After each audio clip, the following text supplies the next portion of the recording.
Te esperamos. A ver. Sí, no, Ahí está. perdón, es que no me di cuenta que yo no tenía activado. Sí, sí. Está bien.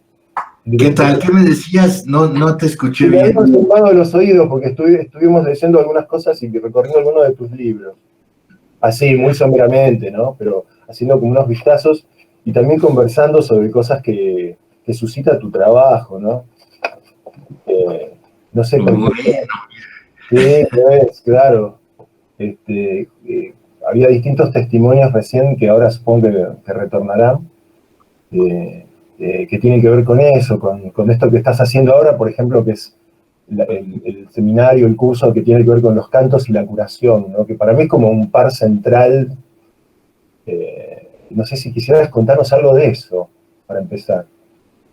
para empezar, Sí, sí, bueno, ya que estamos por lo alto.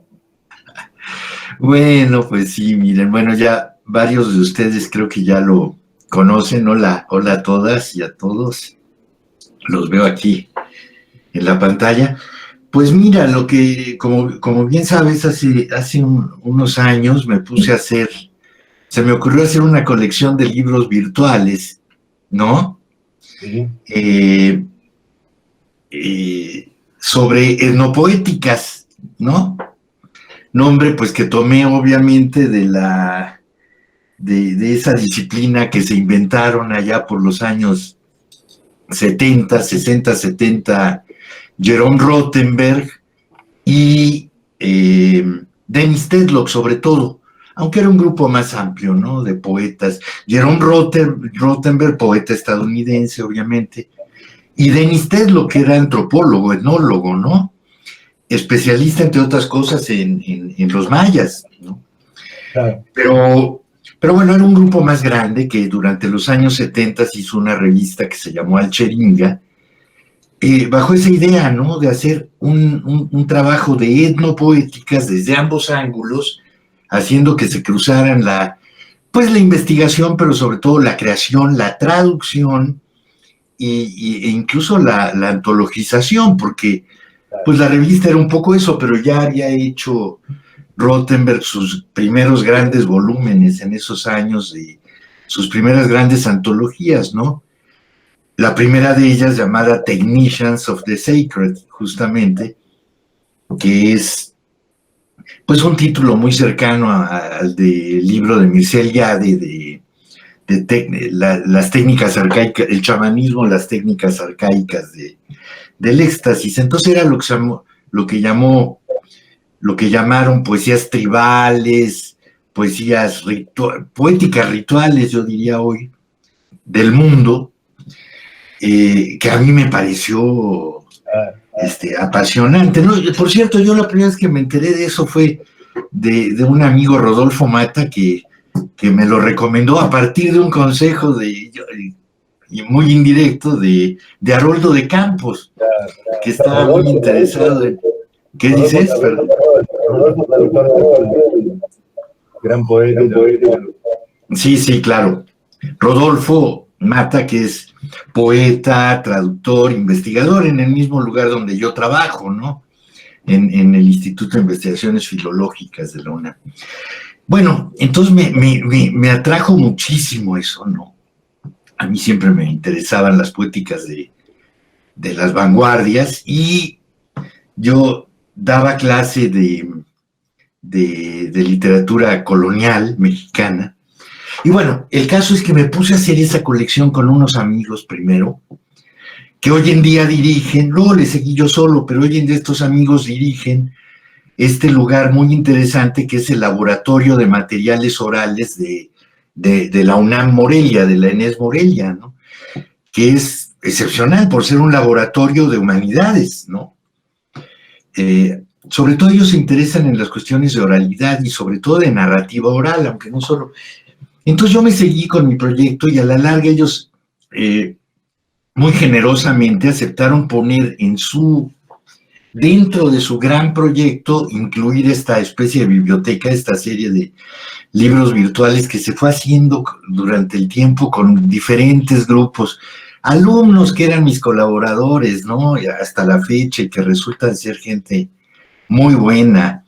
Y bueno, fue tardado, ¿no? Los libros se fueron haciendo muy poco a poco y luego todavía más difícil fue irlos subiendo a la página, ¿no? Bueno, los cambié del instituto al laboratorio, se enfrentaban a un montón de obstáculos, porque los etnólogos se ponían siempre a hacer la guerra, a impedir el paso.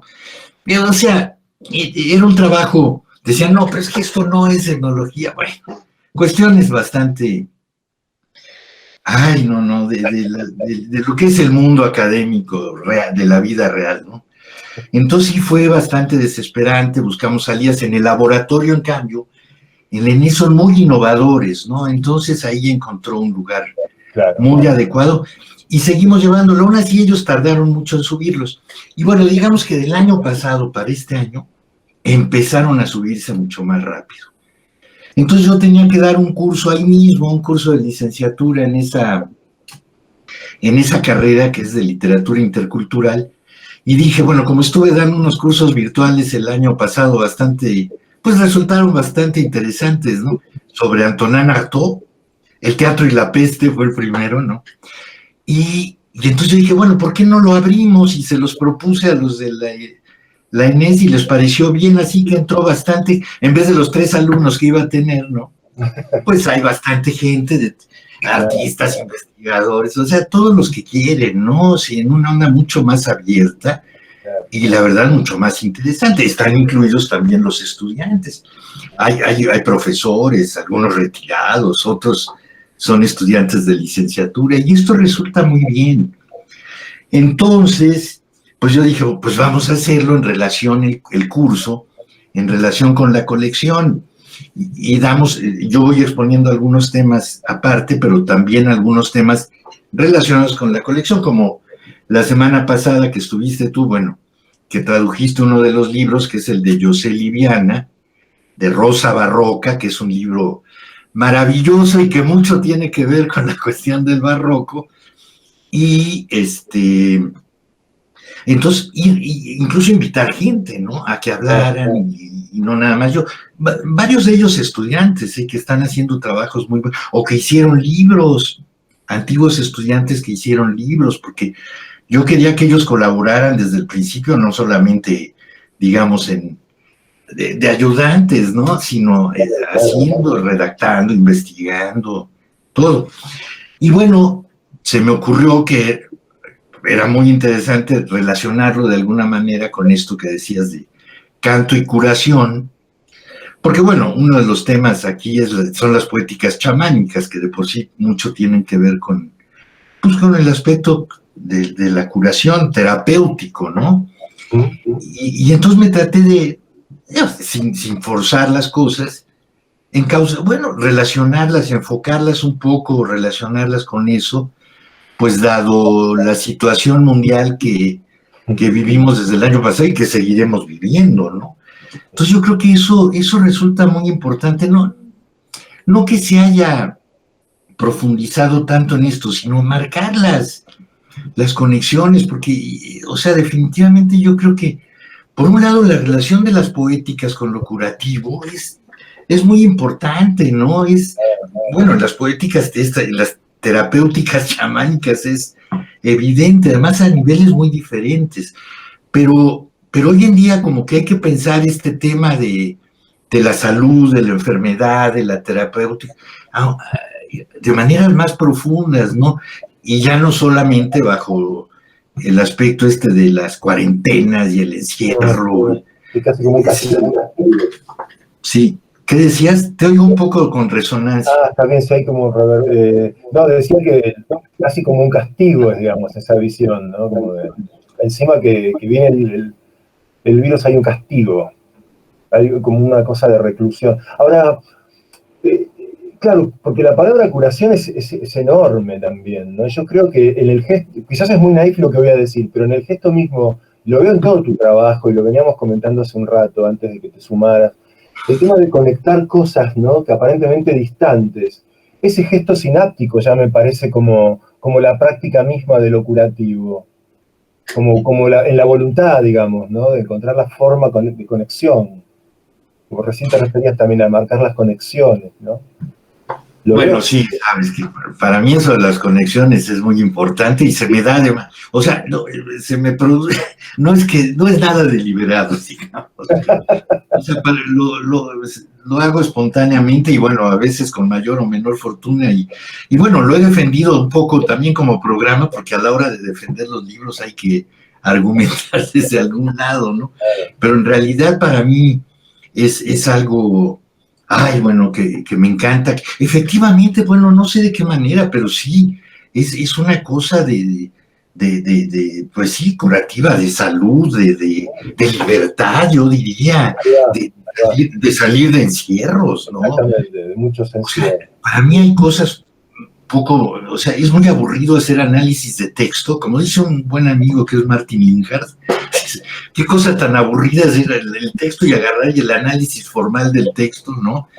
Tal y como, por ejemplo, se hacía en la época del estructuralismo y estas cosas así tan... Ay, no, no, no, no, es mejor llevarlo a otras partes, abrirlo, porque además así son los textos y no solo son los textos, hay muchas cosas relacionadas con ellos, ¿no? En la vida y en otro tipo de materiales, no sé, Claro, que que, no termine ahí en lo textual, ¿no? Sino que sí, eso es simplemente un soporte. exacto, no es ni siquiera la famosa intertextualidad nada más, ¿no? Sino, además de que eso lleva a puntos de vista creativos inmediatamente, ¿no? No solo reavivan los materiales. Miren, eso era importante. Yo, tal vez eso está cerca de la génesis de varios, o sea, el origen de varios de mis libros. Pues yo daba una clase, ¿no? Daba esta clase que se llama Literatura Novohispana en una carrera llamada Letras Hispánicas. Claro, claro, claro. Ya hay como un problema.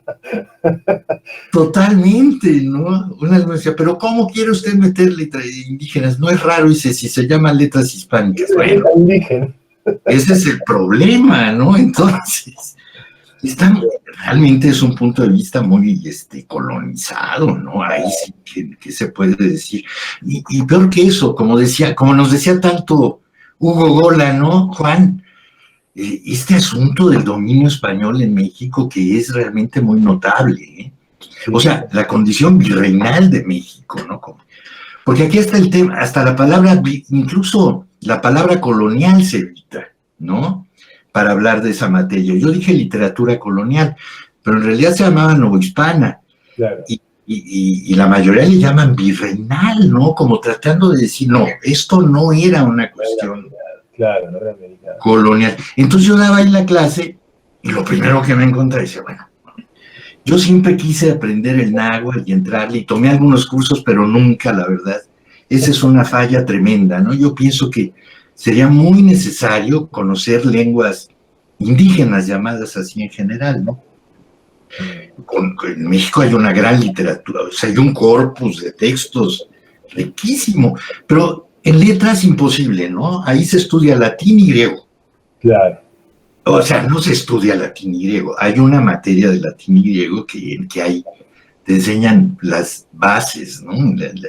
Las declinaciones, digamos, ¿no? Sí. Y decía, bueno, pero ¿por qué no por lo menos opcional dejen el maya, el náhuatl, el zapoteco? No, no, no. Claro. Horror, eso es para antropólogos. Decía. Claro, claro. Entonces yo veía que yo daba novohispana. Bueno, o sea, pero en novohispana, dije, en realidad la literatura llamada prehispánica, pues no es prehispánica, sino que es colonial, porque está producida en la misma época. Es o sea, tal vez venga de atrás, ¿no? Del pasado, de la época prehispánica. Pero todos los materiales son coloniales y por lo tanto están intervenidos. O sea, eso les da una complejidad mayor en realidad.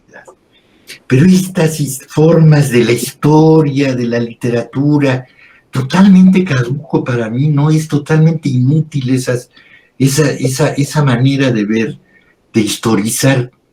O sea, yo no digo que la historia no tenga un peso, por supuesto que sí, pero la historia total, plena, o sus genealogías, digamos, ¿no? La historia literaria autónoma, marcando los movimientos, incluido el barroco, ¿no? Pues resulta que eso no. Realmente, sí. ¿No? Entonces yo empecé a ver que podíamos ver materiales de los llamados prehispánicos, aunque fueran traducciones, en literatura novohispana colonial, ¿no? Y por otro lado, yo quería decirles, les decía continuamente a los alumnos que eso no era una literatura, libros muertos, ¿no? Sino que había que confrontar y que enfrentarse a ellos y que ver cómo estaban vivos, ¿no? Comenzaba, por ejemplo, leyendo a Ernesto Cardenal para ver las crónicas, ¿no? El Estrecho 2. Y entonces, Sí. o sea, yendo del pasado al presente, ahí está la cuestión no solo de las conexiones, sino de los anacronismos, los montajes, y bueno, ese método, entre comillas, pues lo seguí usando en varias cosas. En realidad, perdón que me vaya ahorita por otro lado, pero miren, yo hice una tesis doctoral, donde sí se ve acá, Sí. es que no me veo a mí mismo, que estoy. Sí. Ahí está, un poquito más abajo, ahí, un poco más abajo, ahí está. La imagen desollada, ¿sí? Es la lectura de un poema de un poeta mexicano de la generación de contemporáneos, o sea, de los años 20, ¿no? 30, ¿no? Es algo cercano a lo que pudo ser una vanguardia en México, ¿no? Porque México, como también Hugo Gola, pues era una tradición pobre en vanguardia y experimentación, ¿no? Pues por lo mismo, ¿no? Tal vez, que decíamos. Cuando subieron a tendencia. Entonces, lo que hice aquí era un poema de Montellano que se llamaba Segundo Sueño. Y bueno, a mí me encantaba Sor Juana, entonces empecé a hacer una lectura, digamos, como de palimpsestos ahí. Y entonces era, pero no solo Sor Juana, porque Montellano fue el primero, o de los primeros, que empezó a interesarse en la imagen poética indígena, ¿ves? Entonces yo lo que encontré, y fue de lo que partió mi análisis, fue de que había como un sustrato de imagen poética indígena que ninguno, ni él ni sus amigos declaró en ese poema, a pesar de que él había publicado en la misma revista materiales sobre esto, ¿no? Y un pequeño ensayo que se llama La imagen poética indígena, donde la relacionaba con la imagen poética de las vanguardias en Europa, surrealistas sobre todo, ¿no? Entonces, yo hice el análisis, digamos, en palimpsesto de esas tres capas, ¿no? Esa capa de indígena, que era como un poema en el que lo que acontecía era un sacrificio. Una segunda capa que era el sueño, no lo dividí en capas, sino que leía el poema y yo le iba sacando, ¿no? Sor Juana, obviamente el sueño de Sor Juana, que es digamos que es el modelo, pero en el caso de este poema, es un poema de una operación quirúrgica que sufrió Montellano, ¿sí? Entonces ahí entra otro elemento que me interesa mucho, lo quirúrgico, la cirugía, ¿no? Y relacionada incluso con Valéry en este caso, ¿no? El discurso a los cirujanos y esto. Pero entonces vamos del sacrificio humano a la cirugía, pasando por el sueño de Sor Juana con todo su neoplatonismo y el hermetismo y toda esa cuestión. Entonces, como que ahí esa cuestión de relacionar tiempos y de conectarlos entre sí, pues ya pues me gustó mucho, ¿no? Porque lo veía yo, bueno, me resultaba interesante a mí. Entonces, bueno, eso fue como la base inconsciente del asunto, ¿no?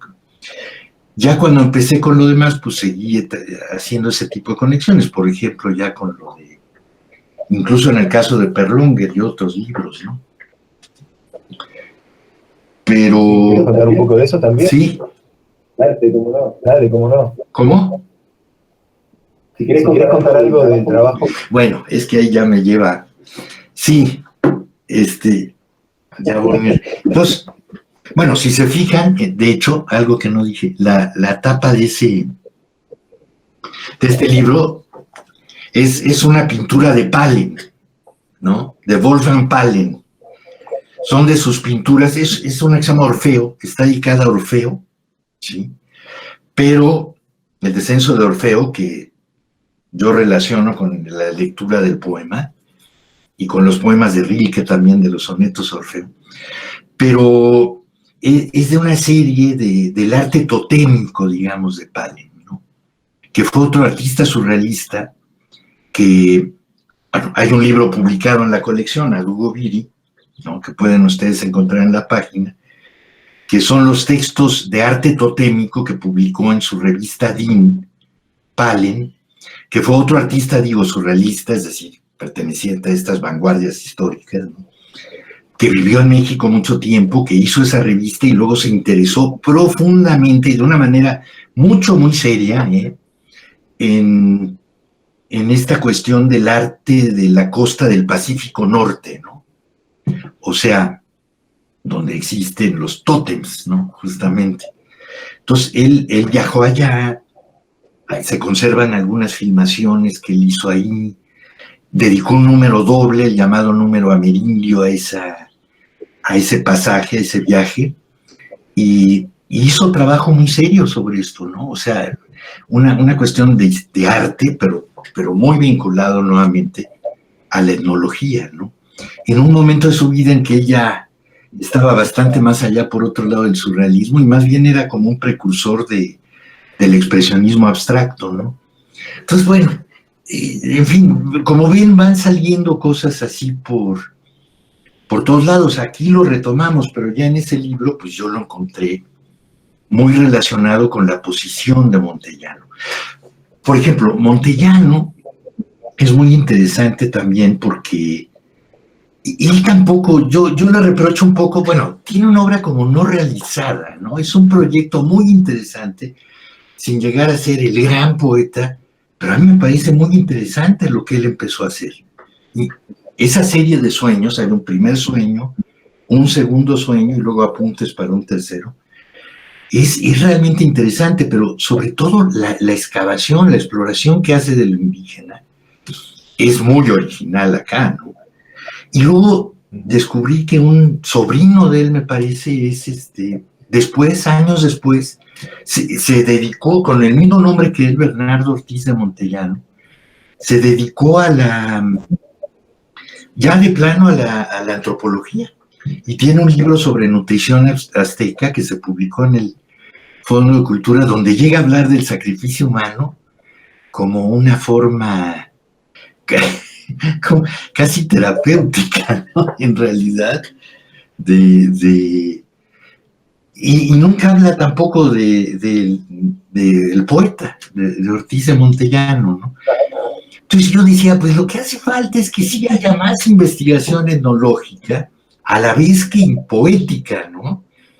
O sea, aquí debe quedar claro que etnopoética, porque es un término al que tal vez habría que renunciar, ¿no? Es muy criticado en el ámbito de la antropología, ¿no? A mí me critican mucho esto, porque dicen, no, es que el etno incluye una idea etnocéntrica, porque etno es el otro. Y ya si hablas del otro, pues es que el uno es el centro, ¿no? Y bueno, hay alguna verdad en todo eso, ciertamente. Aunque bueno, también podemos decir que hay estudios de etnomusicología. La etnología misma lleva ese nombre, ¿no? Claro. Y la antropología misma tiene un origen, pues, colonial. Pues, o sea, eso es imposible de hacer desaparecer, ¿no? Aunque se ha transformado muchísimo, ¿no? Entonces,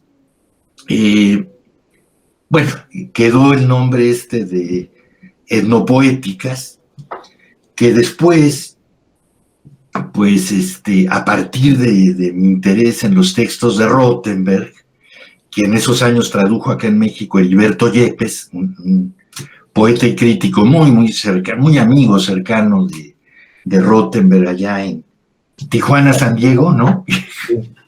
En las fronteras. Y bueno, hizo un trabajo excelente y publicó la traducción de todos los ensayos de Rothenberg, incluidos todos los de etnopoética, en un libro que se llama Ojo del Testimonio, ¿no? Muy importante. Y bueno, fue de ahí que se me ocurrió lo de, bueno, no de repente, sino empecé a trabajar justamente los ensayos de Perlonger, y se me ocurrió llamarle así a esto, ¿no? Etnobarroco, por algo que podemos hablar más con más detenidamente, pero que bueno, en principio el etno proviene también de las etnopoéticas, porque dije, bueno, es que hay trabajos de etnopoéticas en el siglo XVII, ¿sí? Claro. En México, en el México colonial. O sea, lo que hizo, que de ahí parto en el libro, lo que hizo Hernán Ruiz de Alarcón, o Hernando Ruiz de Alarcón, pues es un trabajo de etnopoéticas, ¿no? Al mismo tiempo que un trabajo inquisitorial. Sí, Las dos cosas a la vez. sí, sí, claro. Y bueno, ahí vemos que esta cosa de la corrección, de ir eliminando, a mí me choca mucho, ¿no? Esa tendencia actual a la policía de los nombres, ¿no? De que no se puede decir tal cosa, no se puede decir tal otra. Ya estamos sometidos a una vigilancia muy grande, porque bueno, por supuesto que hay una historia cargada de esos elementos que no puede, una historia colonial, ¿no? Entre otras cosas, y patriarcal, por supuesto, pero que prohibiendo las palabras no va a cambiar, ¿no? No es por ahí, pienso yo. Pero bueno, de todas maneras sí, ya tiendo a no usar eso. Además, la verdad, el término de etnobarroco, yo ahí mismo lo decía, mi intención era no para nada convertirlo en otra etiqueta, ¿no? O sea, lo decía un poco como una manera de hablar, una manera de como para plantear una perspectiva de lo justo lo que estoy diciendo. No para definir que había una corriente que así debía nombrarse. Eso. Había demasiado vínculo, ¿no?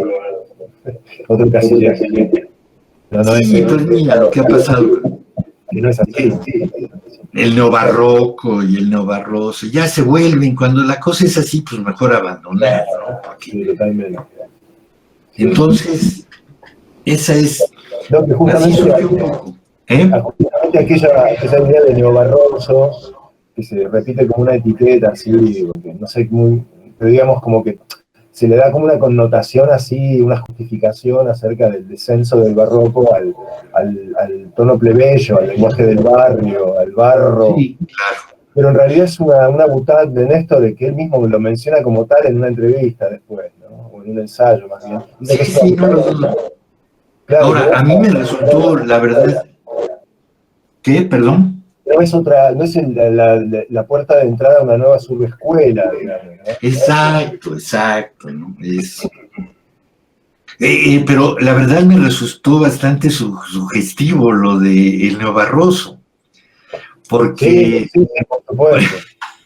Porque al mismo tiempo me encontré, bueno, aquí lo que me llamó mucho la atención, o sea, mi punto de partida de ese trabajo fueron los ensayos de Néstor Perlonguer, pues, a los que hablaban por sí mismos, ¿no?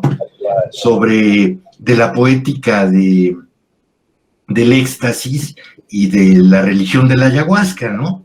Principalmente. Que bueno, daban justo en lo que yo estaba en estas cuestiones de las etnopoéticas. Incluso ahí hablaba de un libro que se llamaba Etnopoesía, de un alemán que no recuerdo ahora Sí, lo mencionan. Es un libro que lo buscamos con Kanji cuando hicimos la investigación esta de los y no lo pudimos encontrar. No es como referencias. Sí, sería una referencia un poco... nestoriana. Sí, pero bueno, entonces, bueno, a mí me interesó muchísimo toda esta cuestión de la ayahuasca y de cómo entró en la religión, ¿no? En la iglesia del Daime, ¿no? Que además era la impureza total, ¿no? Yo le preguntaba a gente, no, pero eso no es la ayahuasca, eso no es auténtico, eso es neochamanismo, eso es... Y bueno, volvemos otra vez a... Bueno, ¿y qué tiene de malo, no? O sea, es muy interesante también todas esas cuestiones inauténticas, porque si no, ¿a dónde vamos? La auténtica oralidad, el auténtico chamán. Y claro que tiene, como dice un investigador español de la cuestión de la oralidad, los guardianes de la tradición, ¿no?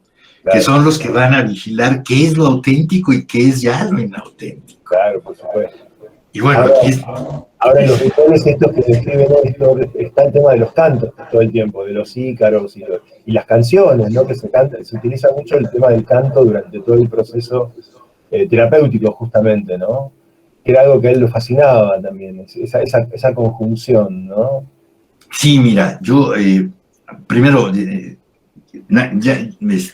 ya por decir otra cosa, ya no dije, ahorita voy a eso, pero, la cuestión del neobarroso. Ah, sí, Entonces, sí. que bueno, todo esto lo había hecho él en Brasil, que se conectaba con toda esta cuestión amazónica, ¿no? Sí, Más bien de la Amazonía peruana, ¿no? De esa región, amazónica que fue la de la explotación del caucho, a donde migraron cantidad de trabajadores del nordeste, que se fusionó mucho esa cuestión animista africana con una onda cristiana también, pero con los rituales autóctonos. Y fue ahí donde salió el fenómeno ayahuasquero, ¿no? De los vegetalistas y todo eso. Con una cosa realmente muy, muy mestiza ya, ¿no? sí, Completamente, pero sí muy tradicionalizada, ¿no?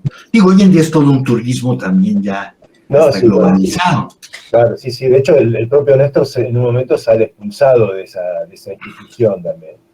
Pero digamos que todavía lo del Perú, toda esa cuestión vegetalista está llena de sustancia, ¿no? En cambio, él se conectó ya en la ciudad, ¿no?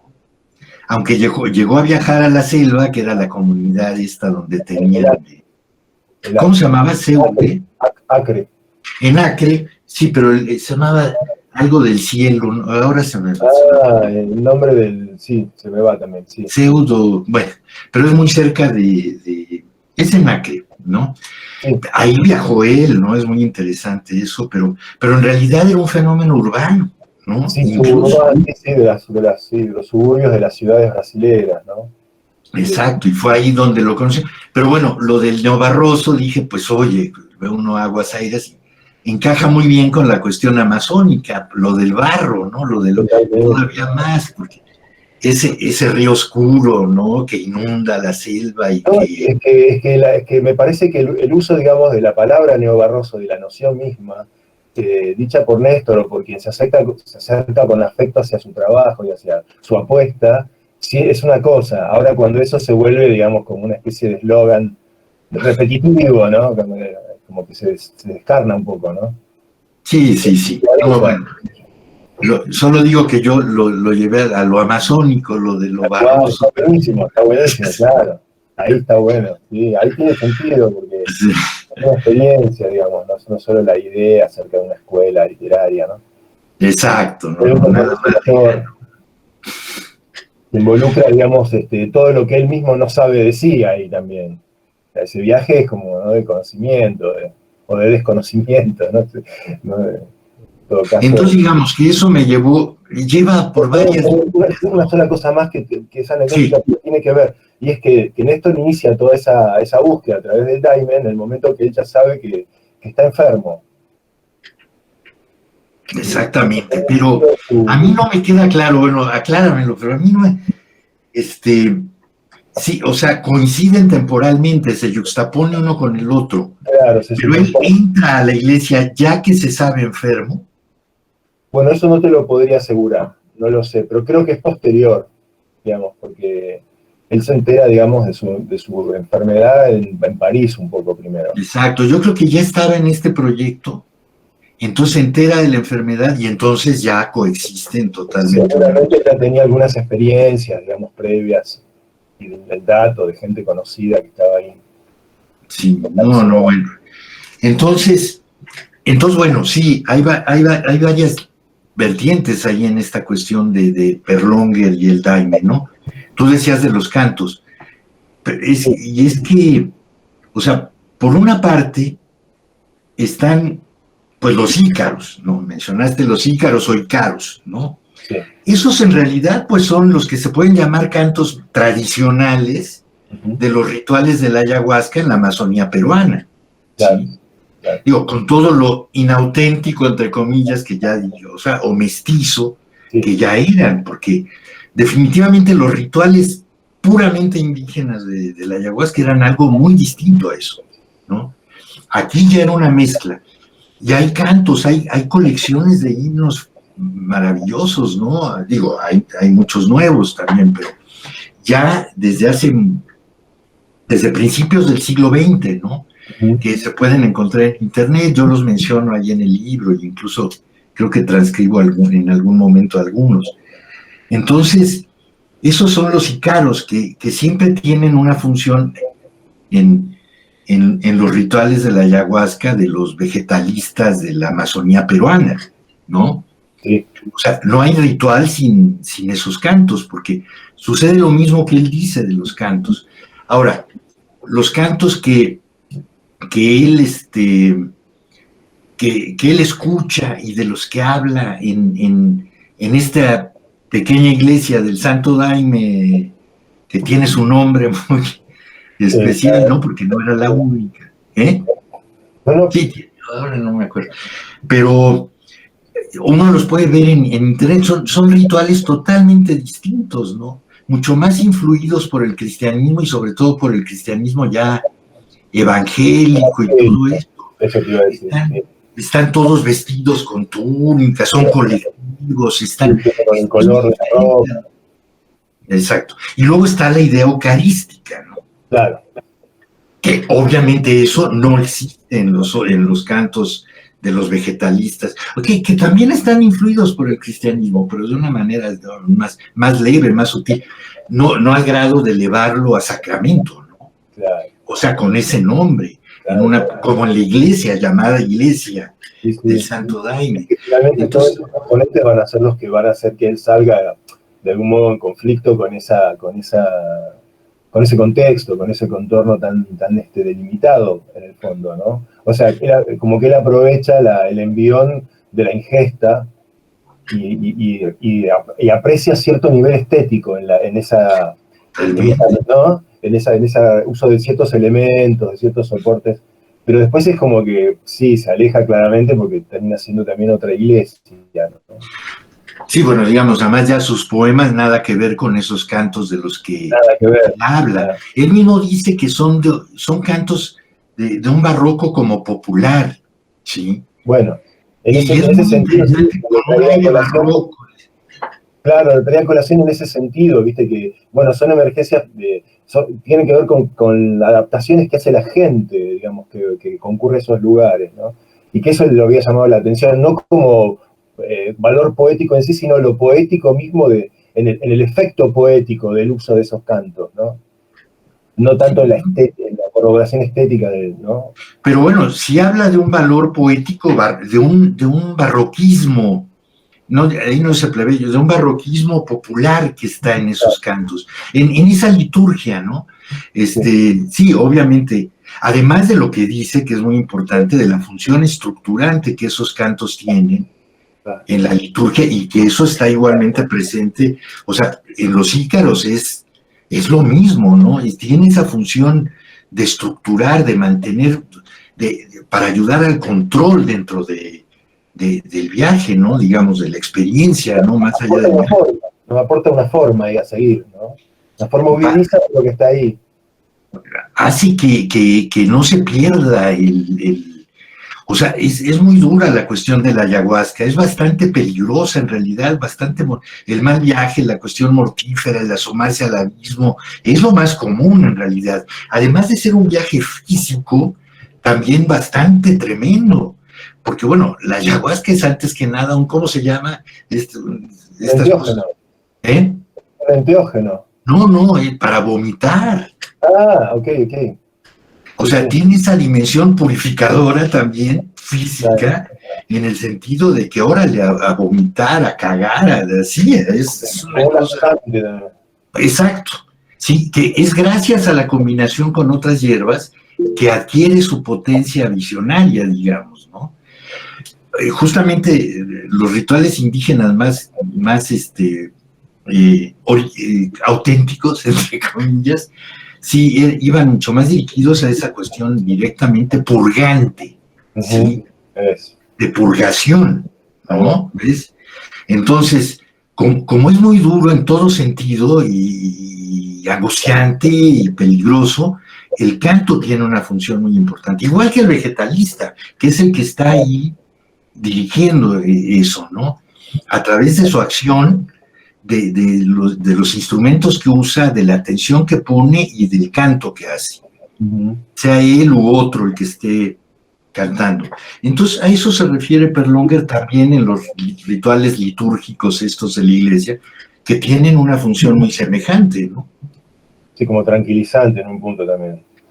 Enrique, ¿podrías contarnos algo de tus propias experiencias con la ayahuasca? Pues poco, sí, pero la verdad, o sea, yo fui 3 veces a tomar ayahuasca nada más, y eso, o sea, fueron bastante relativas, o sea, en realidad casi que las hice pues también para saber de qué estaba hablando, ¿no? Entonces, pues yo veo eso, no tanto con el interés ahí visionario. No, me refiero a cómo eso redunda en escritura, ¿viste? Porque hay un texto ahí maravilloso donde vos contás una experiencia primera que fue una carta en realidad, pero para mí es como una joya de tus textos ahí, ¿no?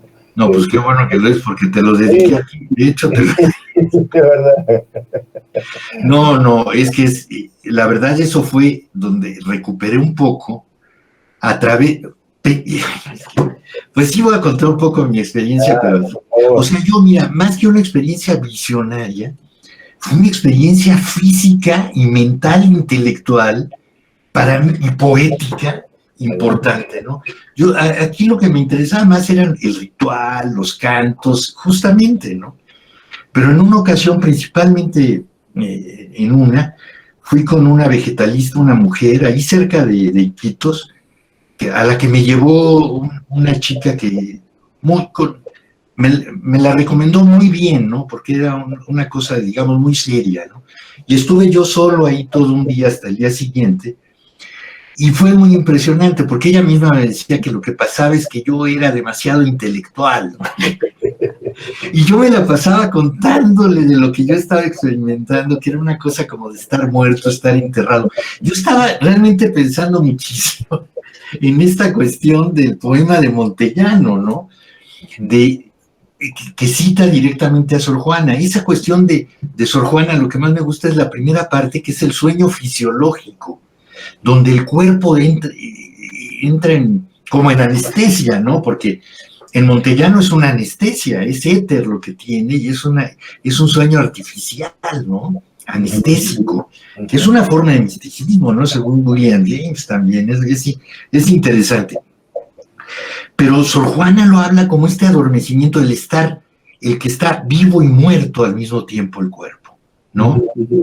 Y entonces esa experiencia del cuerpo que está como muerto, pero todavía hay un hálito ahí de vida, ¿no? Es fascinante en el poema de Sor Juana. Por eso la atención al cuerpo en el poema de Sor Juana, ya luego es de cómo se van desarrollando las imágenes, ¿no? Hasta la linterna mágica, hasta la proyección de ese pincel invisible. Es maravilloso, pero todo parte del organismo, ¿no? De la circulación, del pulso, de los pulmones, del aire que se va sacrificando, el aire frío, el aire caliente que se intercambia, el estómago, que es como la oficina que permite eso, dice él, como un taller. Entonces yo pensaba en eso, en esa cuestión muy orgánica, muy corporal, ¿no? Definitivamente, de esa experiencia de estar vivo, estar muerto.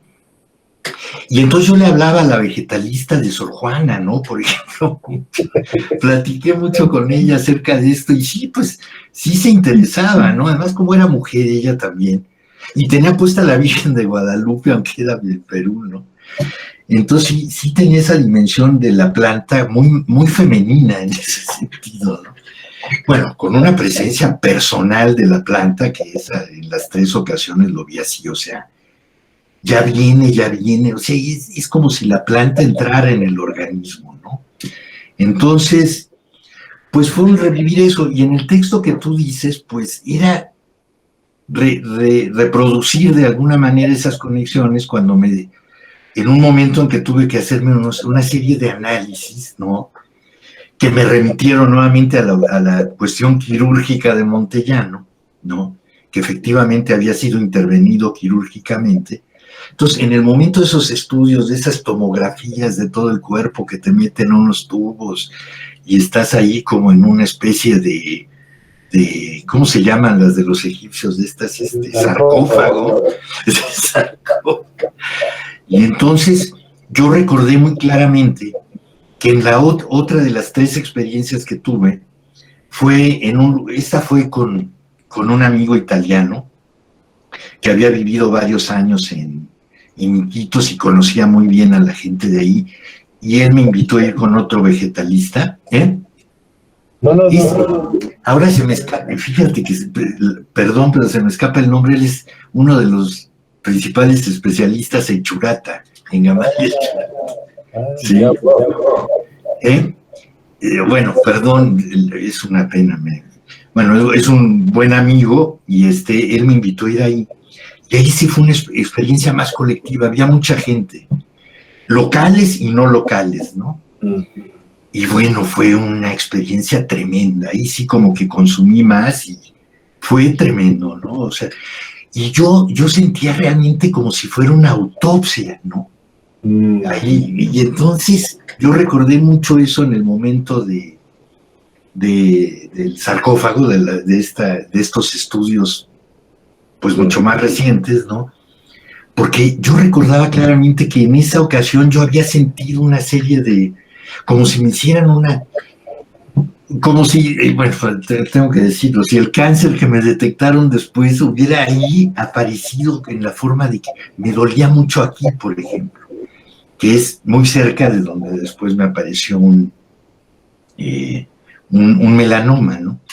Entonces, yo veía la relación entre esa operación en esa sesión de la ayahuasca, con la primera que había sido toda la evocación de los sueños y del estar vivo y estar muerto de Sor Juana y Montellano y la cirugía, ¿no?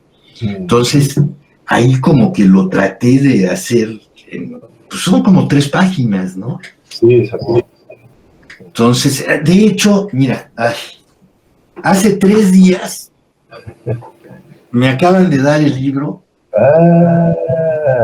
que es como la segunda parte del etnobarroco, o sea, era una miscelánea de textos de extras, que le puse Teatrum Chemicum, porque así se llama el principal corpus de alquimia medieval, ¿no? Es ese mismo nombre. De hecho, la portada es un poco, tiene las manchas de una edición inglesa. Ahí es que... Acá más ahí, un poquito más, ahí se ve. Bueno, ahí se ven las manchas. Ajá. Bueno, y porque, bueno, tiene un epígrafe, obviamente, de Artaud, del teatro alquímico, ¿no? Su texto sobre... Si podrías leer ese epígrafe.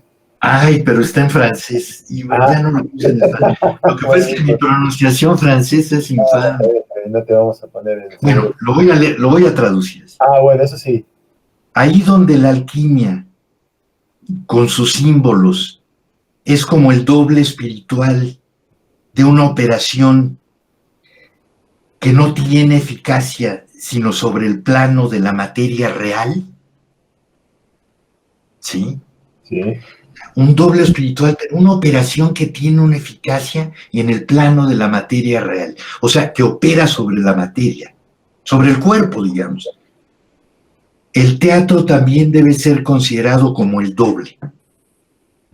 En ese sentido es una operación alquímica la del teatro, como la de la planta, ¿no?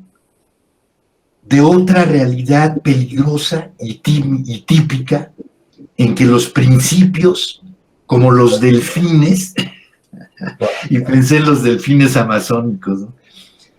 Cuando han mostrado su cabeza, se apresuran a adentrarse de nuevo en la oscuridad de las aguas, ¿no? O sea, es la imagen del delfín que surge por un momento y se vuelve a sumergir en la oscuridad, ¿no?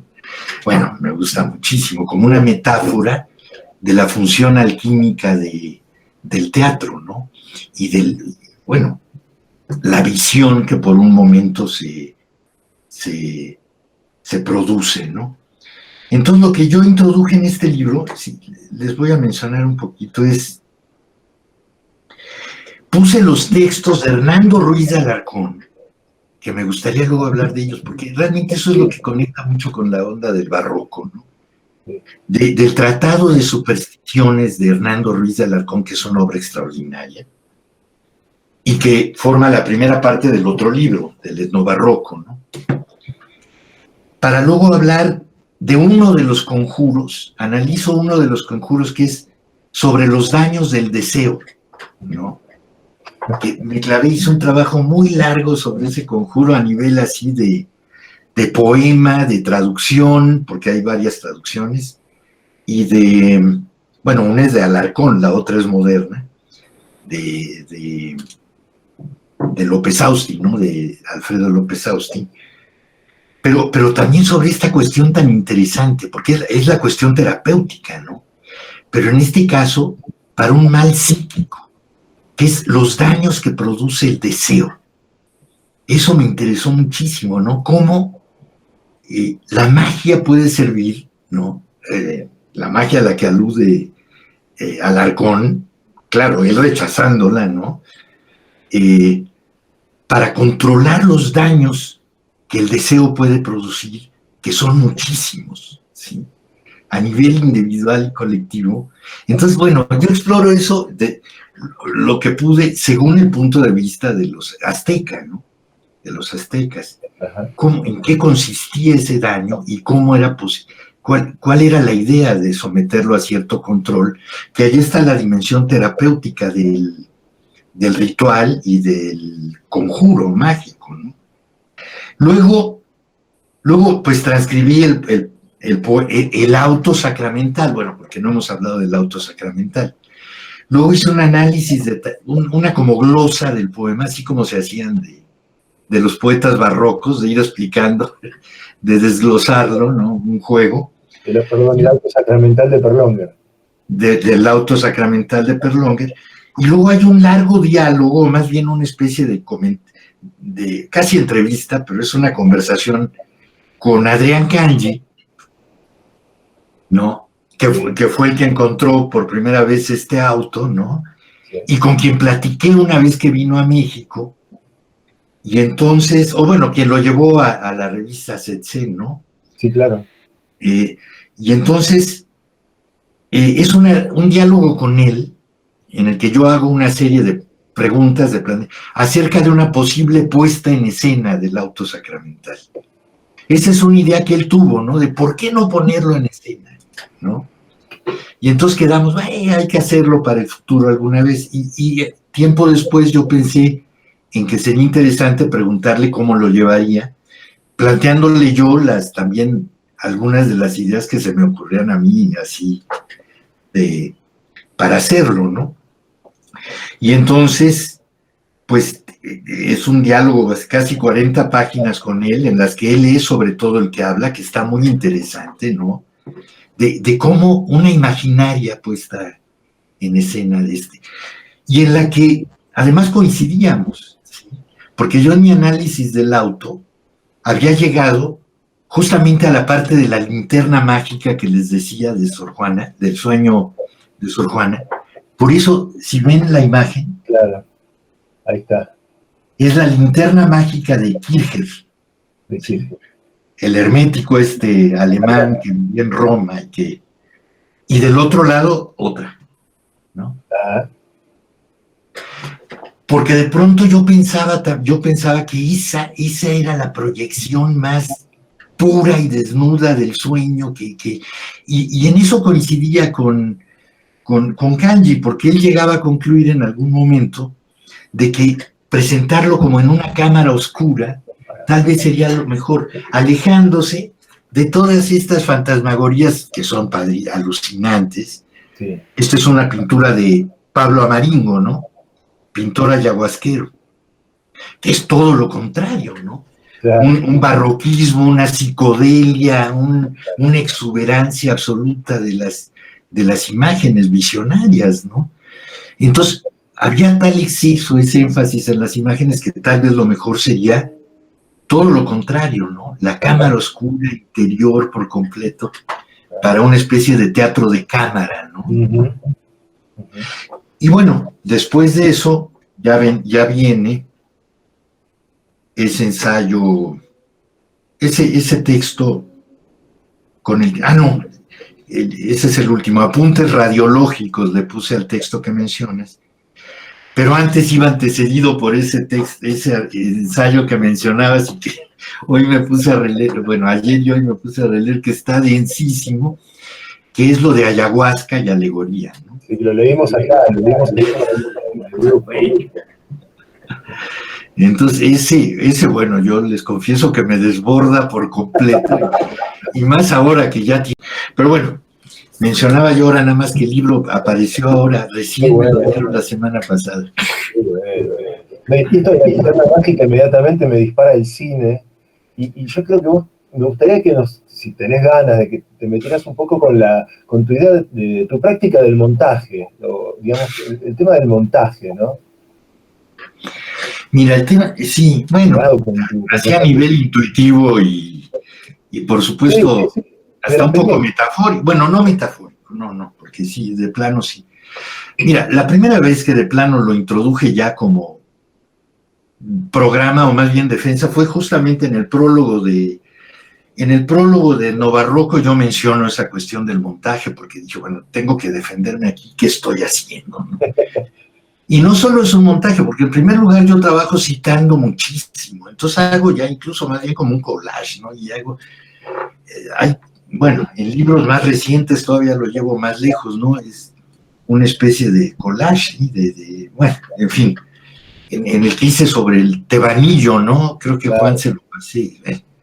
Ahí la mitad del libro son como digo yo, como lo que hacían los locos en el arte bruto, ¿no? Sí. De tejer o de pegar unos pedazos con otros de tela, en fin. Hay información ahí, ¿no? Sí, pero en realidad, a un nivel más general, ahí sucede que lo que estoy haciendo es, digamos, una especie de montaje transhistórico, ¿no? Entre, por ejemplo, Perlonguer y Sor Juana. El auto sacramental del Santo Daime de Perlonguer y un auto de Sor Juana que yo había analizado en un libro anterior, que es Sor Juana Chamana, donde tengo un ensayo que se llama Sor Juana y los indios, además de otro que, bueno, no, en ese mismo que termino hablando de María Sabina. O sea, ahí vuelven lo de los enteógenos, ¿no? Pero sobre todo está la cuestión del auto sacramental, ¿no? Porque es un auto sacramental de Sor Juana maravilloso el que hay ahí, ¿no? Es el auto sacramental, es la loa, que es como digamos, como el prólogo, la entrada del auto sacramental del divino Narciso, ¿no? De Sor Juana. Entonces, el divino Narciso tiene un tema grecolatino, la mitología grecolatina, ¿no? Además, muy interesante en relación a Sor Juana, ¿no? El mito de Narciso y el mito de Eco, ¿no? La ninfa. Pero el prólogo tiene mitología indígena. Y no solo mitología, sino que se puede decir que el prólogo, la loa, en realidad es un canto ritual, que tiene una serie o sea, tiene de hecho un digamos, estribillo, o sea, unos versos que se repiten cada tanto, aunque es una pieza escénica, es al mismo tiempo un canto. Incluso la música tiene un personaje ahí. Y entonces repite al final de cada tanto, como en un canto ritual, la alabanza a lo que llama ella el dios de las semillas, ¿no? No pone un nombre náhuatl, sino que lo traduce, ¿no? Y esto es muy importante porque ella sabía perfectamente náhuatl. Ella había crecido en una región de habla náhuatl. Tiene muchos tocotines escritos en náhuatl, o mestizos, como ella les llama, que son mezclas de náhuatl y español. Hay una loa perdida de ella, se sabe, su biógrafo la menciona. Incluso yo hablo de una que se le atribuyó, dijeron, esta es la loa perdida, resultó falso, ¿no? Que la mitad era en náhuatl y la mitad era en castellano. Sin embargo, en esta pieza, que es un canto ritual y al mismo tiempo la puesta en escena de un sacrificio, ¿sí? De un ritual de sacrificio humano, ¿sí? Ahí no aparece el náhuatl. Y me parece muy claro que no aparece porque es una pieza que era para ser representada en España, en la península, donde pues nadie entendía el náhuatl, a diferencia de la Ciudad de México, donde sí muchos lo entendían, ¿no? Entonces, yo lo que descubro son varias cosas, que en esa loa, esa loa aparece no el náhuatl, pero sí una peculiar forma de entonación que coincide con lo que ella describe como náhuatl. Una suavidad, una serie de, un carácter, una ternura, un carácter interrogativo que contrasta fuertemente con el lenguaje de los personajes españoles que aparecen. O sea, al mismo tiempo que es la representación de un sacrificio humano, es un encuentro de españoles contra indígenas. O sea, es como la conquista, ¿no? Sí. Los conquistadores llegan con exclamaciones, signos de admiración, imperativos, o sea, un lenguaje, digamos, de una entonación violenta, mientras que claramente la otra es poética, de suavidad e interrogativa. Esto me acuerdo que lo saqué una vez que estuve en una clase discutiendo o platicando con un director de teatro, que me decía, pero hay un lenguaje particular que le iba a poner en escena. Y dije, pues sí, hay esto y esto y esto. Bueno, entonces eso por una parte. Pero ahí teníamos un ritual de sacrificio, un canto ritual. ¿Sí? Dios de las semillas, quitándole además toda digamos, la violencia, no solo el náhuatl, sino el carácter, digamos, diabólico del Dios al hacer, y convirtiéndolo en el Dios de las semillas, que es una transfiguración sincrética del Dios, ¿no? En el que adopta las formas de estos ritos de vegetación universales, ¿no? Que le da una dignidad ante el público español muy distinta, ¿no? Entonces, eso es maravilloso, es una loa extraordinaria de un auto sacramental. Y cuando estuve leyendo el auto sacramental de Perlonger, el del Santo Daime, pues uno se encuentra que al final cita la loa de Sor Juana, él mismo. Hace un auto sacramental. Hay que recordar, el auto sacramental es una forma teatral que tenía lugar en la fiesta del Santo Sacramento, o sea, de la Eucaristía justamente, de la comunión, ¿no? Por eso Perlonger toma esa forma, barroca por excelencia, es la forma más barroca del teatro ritual, del teatro litúrgico, ¿no? En el siglo XVII, toma eso, pero para aplicarlo a las ceremonias de la iglesia del Santo Daime con la toma de la ayahuasca, ¿no? Entonces, fascinante, y que termine citando a Sor Juana, que a su vez está jugando con cómo se bebe, se consume la sangre, sangre de niños sacrificados en esos rituales, si uno lo investiga, en esa ceremonia que se llamaba teocualo, o comer al Dios, como una teofagia divina también, análoga, evidentemente ella la está haciendo análoga a la comunión, a la Eucaristía cristiana, y luego Perlonger acercándolo a esa iglesia y a esos rituales amazónicos. Sí, y bueno, por cierto, yo ahí al citar al final a María Sabina, la sabia mazateca, pongo como también María Sabina, al hablar de los niños santos, que son los hongos, habla de que están comiendo al Dios, ¿sí? O sea, ella también la entiende como una forma de teofagia divina, o sea, eucarística se puede decir, ¿no? Entonces ahí como que todas las cosas se conectan, todos esos elementos se conectan de alguna manera. En ese poema inacabado, que es o proyecto inacabado, que es el Santo Daime, y que bueno, yo estoy seguro que hubiera sido mucho más importante que lo que dejó, ¿no? Un gran proyecto. Y quedó inacabado y quería hacer una ópera rock. Es lo que me... Para terminar de sincretizar. Fíjate, ya ves, eso no entró en el diálogo con Kanji, esa era otra posibilidad. No, pero yo he tenido que ver más con lo exuberante de Amaringo que con la idea esta de la guitarra mágica, que me parece muy interesante, ¿no? Acá Tania dice que tiene un problemita y se despide, que agradece. Que Tania tiene que salir, sí, sí. Bueno, chao. Que se resuelva, bueno. Sí, sí. Bueno, entonces, más o menos esas son algunas conexiones las que hay entre Perlonger, Sor Juana, María Sabina, Amaringo, a quien le dedica poemas, un poema Perlonger, y también Hernando Ruiz de Alarcón, que es un caso en sí mismo. ¿Quisieras hablar un poco más de él? Que está bueno, yo conozco pues poco sí, realmente. Digo, para quien lo conozca, a lo mejor ya le resulta innecesario, pero para empezar, Hernando Ruiz de Alarcón es hermano, bueno, fue hermano,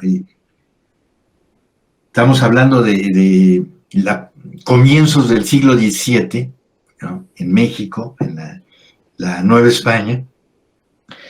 Él en realidad es el hermano de, porque el literato famoso era Juan Ruiz de Alarcón, ¿no? El famoso dramaturgo, que era novohispano, efectivamente creció y estudió en México, pero realmente su obra es completamente española, peninsular, ¿no?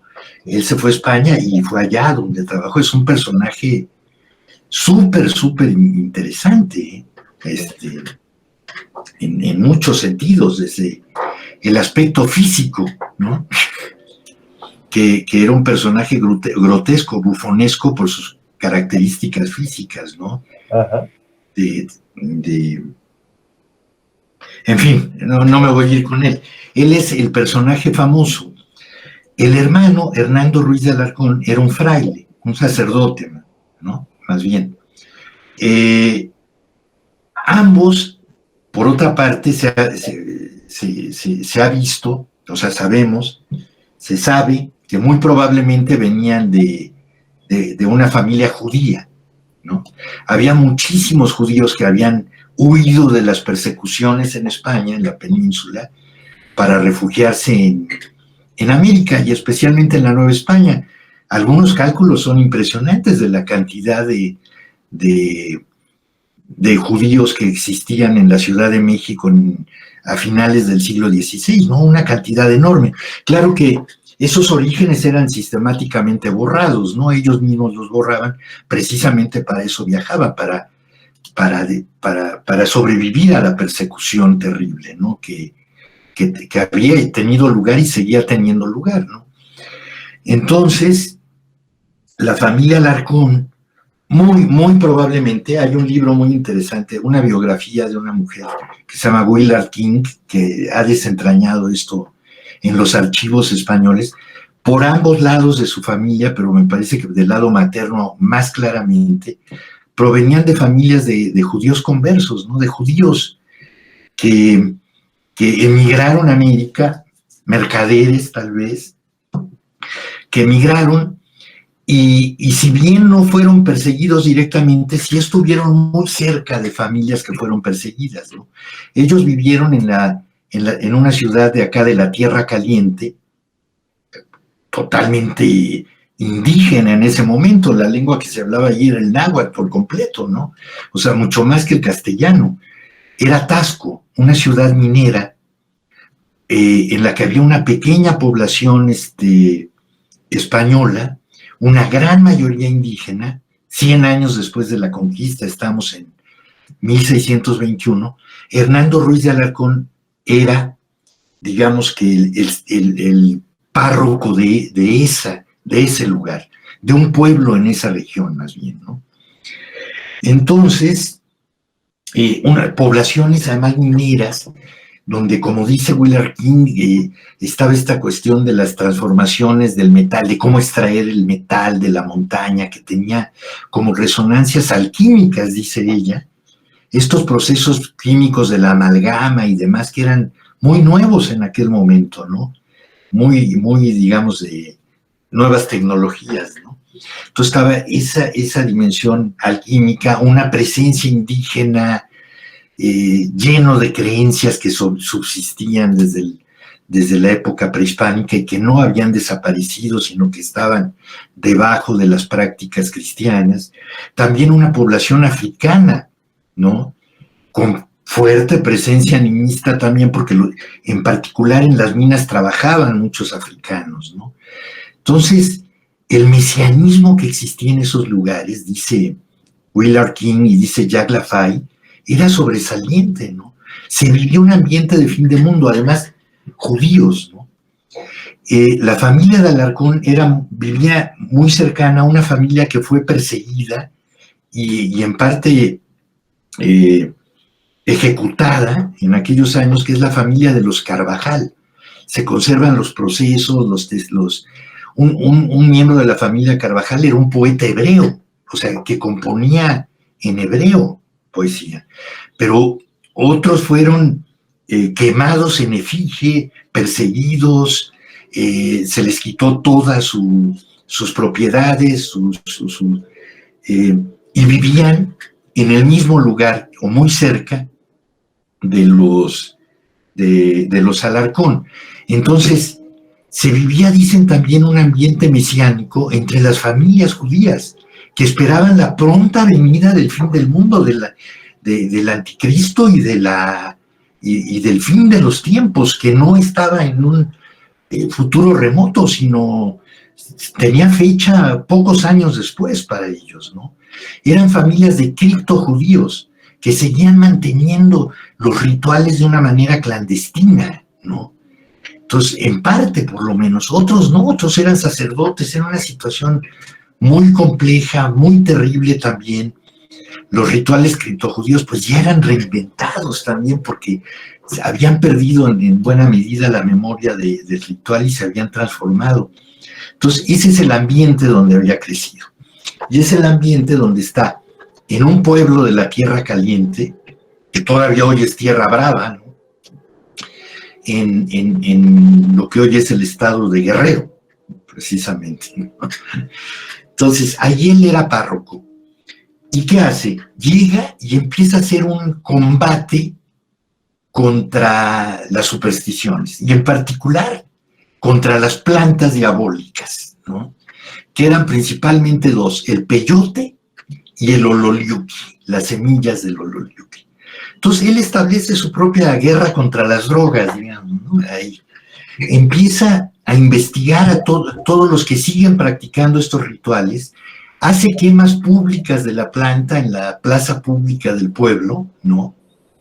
Después cae enfermo, cosa que era bastante normal, porque la tierra caliente es propicia para enfermedades de los que vienen de fuera, sobre todo, ¿no? Y entonces cae enfermo y él mismo habla de cómo la gente empieza a murmurar que en realidad eso es la venganza del ololiuqui, ¿no? Que después de la quema se venga en él. Él vuelve a su tarea de extirpar, digamos, que era la palabra que se usaba, ¿no? Muy fuerte. No solo las idolatrías, sino pues también las plantas y los rituales, ¿no? Entonces, se vuelve un trabajo muy interesante de investigación, de inquisición. Por ejemplo, López Austin, que tradujo, ¿qué? Hace investigación de campo, realmente. Cuando López Austin habla de él lo tradujo, ¿no? Las traducciones que tenemos son de López Austin, que dice que las tendría que volver a rehacer. Yo quería hacer un librito con esos textos, pero él dice que no, porque las tendría que corregir. Él es un hombre muy riguroso, ¿no? Es un gran sabio. Y entonces, pero bueno, se pueden leer en las versiones que él publicó hace años. Y entonces él dice, bueno, que en realidad es una investigación policíaca, ¿no? Que debemos ver como una cosa bastante, como inquisitorial, ¿no? Terrible. Enrique, te quiero hacer una pregunta. Pero yo pienso, ¿sí? Te quiero hacer una pregunta.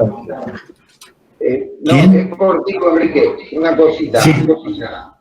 Ah, sí, hola. No, porque me parece que también coincide el periodo de Alarcón o de los Alarcón con la constitución del régimen virreinal, del sistema extractivo, ¿no? No sé si estamos hablando de los mismos años del siglo XVII, pero... Pues esto es el comienzo, 1620. Tú dices por la minería, claro, ¿verdad? Claro, no solo la minería, sino el aparato de dominación en relación a la minería, digamos. Sí, claro. Y en ese sentido también se puede hablar del, como se habla hoy, ¿no? Del extractivismo a nivel de los documentos. Exacto. Exactamente, de los conjuros. Sí, claro. Exactamente. Entonces no solo es la persecución judicial, sino la extracción de ese saber, digamos, ¿no? De esos saberes, y de esos documentos, porque estamos hablando de oraciones. Él se pone no solamente a investigar quién sigue esas prácticas, sino a conseguir los conjuros, ¿sí? O sea, su obra, y ahí radica lo excepcional de su obra, es un tratado que incluye una gran cantidad de conjuros mágicos, de todo tipo, ¿sí? Conjuros terapéuticos, médicos, pero también conjuros para hacer un horno, para cazar venados, para pescar, para todo tipo de prácticas había conjuros, y él se dedica a recogerlos, además en su lengua náhuatl, ¿no?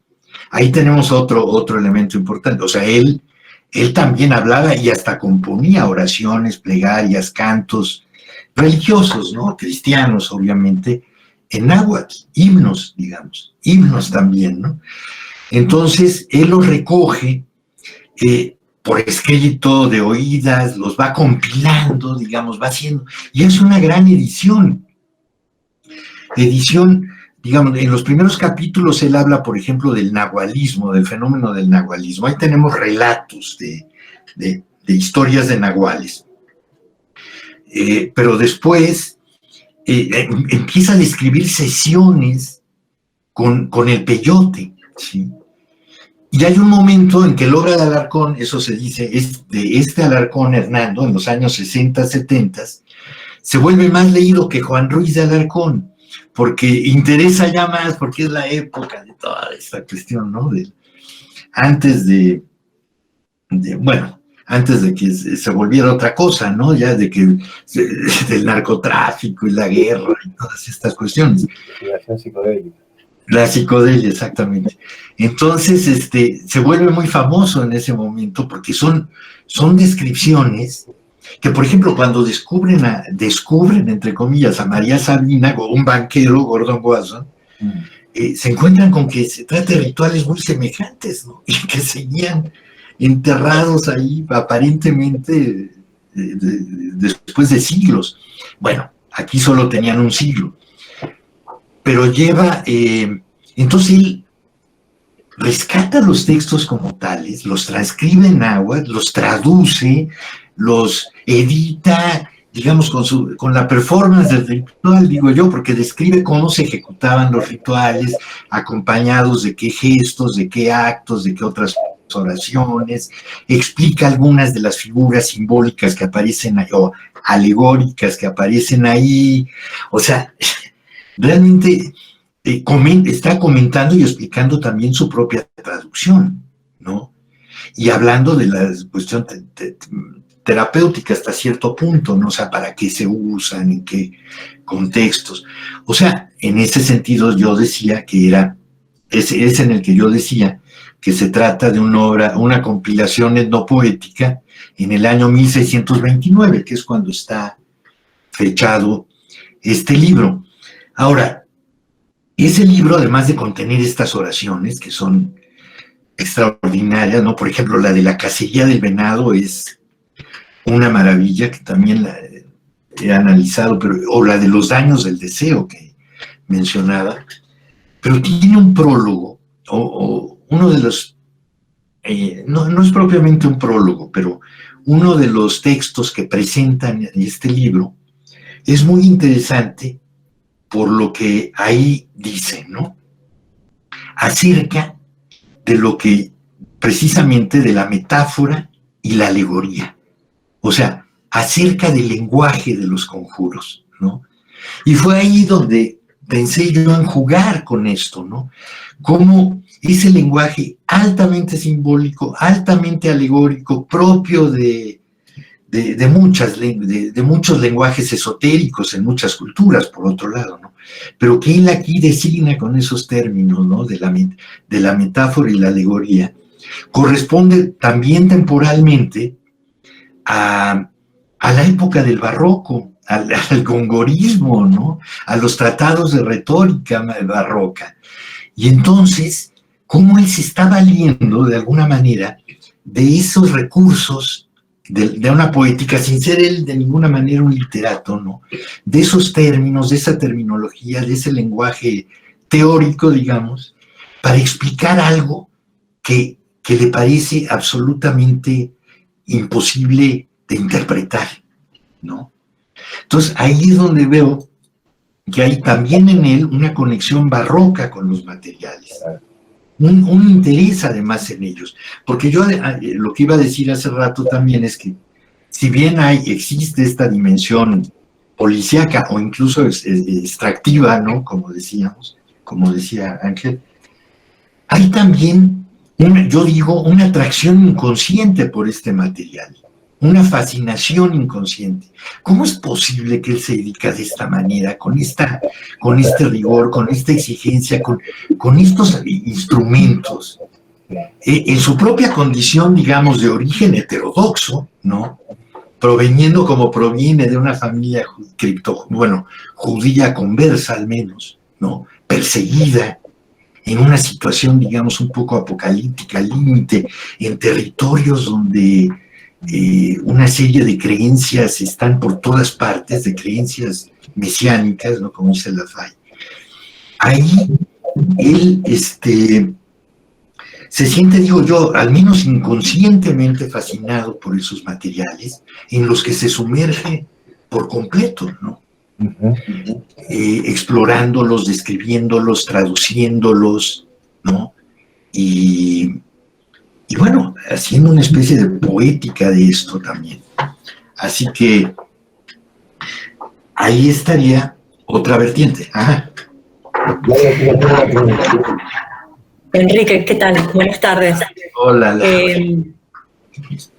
Te quería preguntar, lo que estabas diciendo me hizo acordar mucho a un poema de Reinaldo Arenas que escribe, está en un poemario de él que se llama El Central.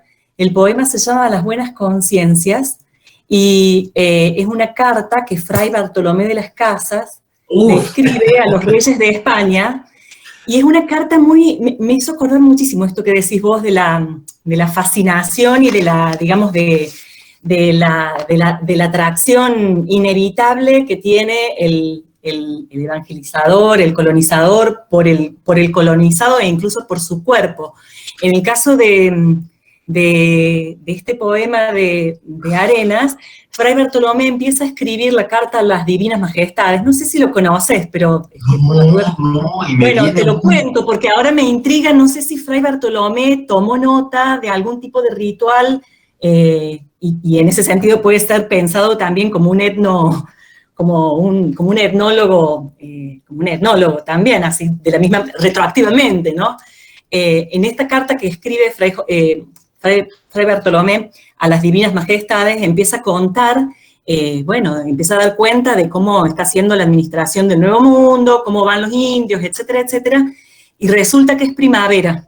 Y dice, ya está aquí la primavera que revienta, y ya está aquí la flor, una flor que se llama bruja, y el perfume insoportable de la bruja, y se empieza a embrujar Fray Bartolomé, y se le desorganiza la escritura, empieza como, dice, daré un maullido, me tiraré sobre la hierba, digamos, se le desorganiza el cuerpo incluso. Y bueno, quería saber si en el caso de las casas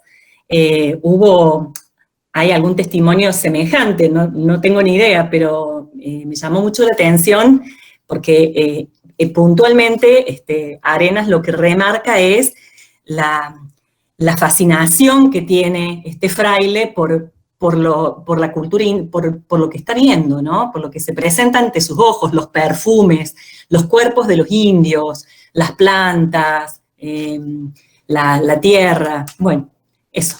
Y se pone Ay, no sabes. No, acabas de... No, confieso mi ignorancia, ¿eh? Confieso mi ignorancia absoluta al respecto. Yo hice una no de la sinapsis, casa, como de pero dos mira, cosas que no pues, tienen nada que ver, perdón, pero... pues mira, yo, no, bueno, es que yo a donde quería llegar, aunque sea, era a las casas, pero por otro camino muy diferente, ¿eh? Pero esto que me estás diciendo a mí me fascina, o sea, me encanta, voy a irlo a buscar de inmediato. Digo, yo no sé si tú has hecho algo con eso o te interesa, porque a mí me parece muy interesante la descripción que acabas de hacer. No solo, yo desconocía que Reinaldo Arenas hubiera escrito ese poema sobre las casas, ¿no?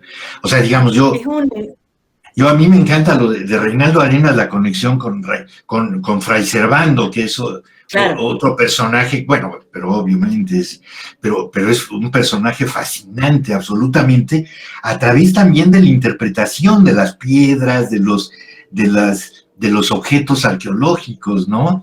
Lo que hoy conocemos como la Piedra del Sol, toda la carrera de Fray Servando Teresa de Mier comienza con un sermón en el cual él da una interpretación que después un loco, bueno, más bien un loco digo yo, el licenciado Borunda había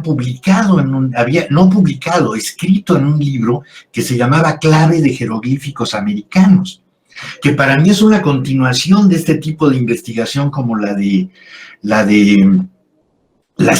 alegoresis que sigue de Alarcón, pero a un nivel más delirante.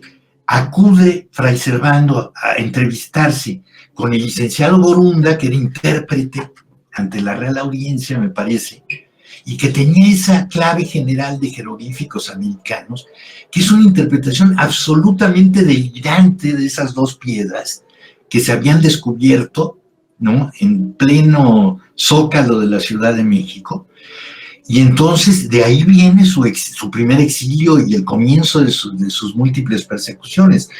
Pero yo no conocía esto, que me interesa mucho, porque yo ahora estoy escribiendo un libro entero sobre las casas, también en cierto modo conectado con el barroco, y sobre todo con Artaud, ¿no?, del que me gustaría, así que me encantaría ver eso. Y yo, o sea que de por sí me parece muy... Te agradezco mucho tu comentario, ¿no? Es una gran noticia para mí. Pero yo respondería a lo que preguntas. Bueno, por supuesto, como un cronista, él escribió una historia de las Indias, conoció esos rituales.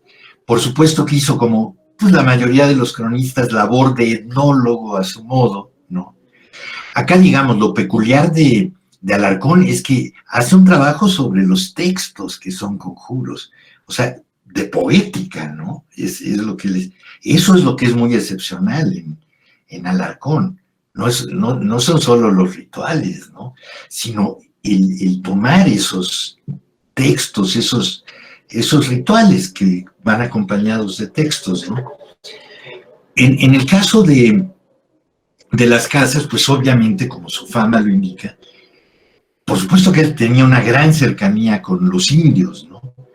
Pero lo que resalta en él, por supuesto, es su enfrentamiento más bien con los propios españoles, ¿no? O sea, la defensa de los indios, ¿no? Su lucha, su guerra contra los conquistadores, contra las conquistas, contra las encomiendas.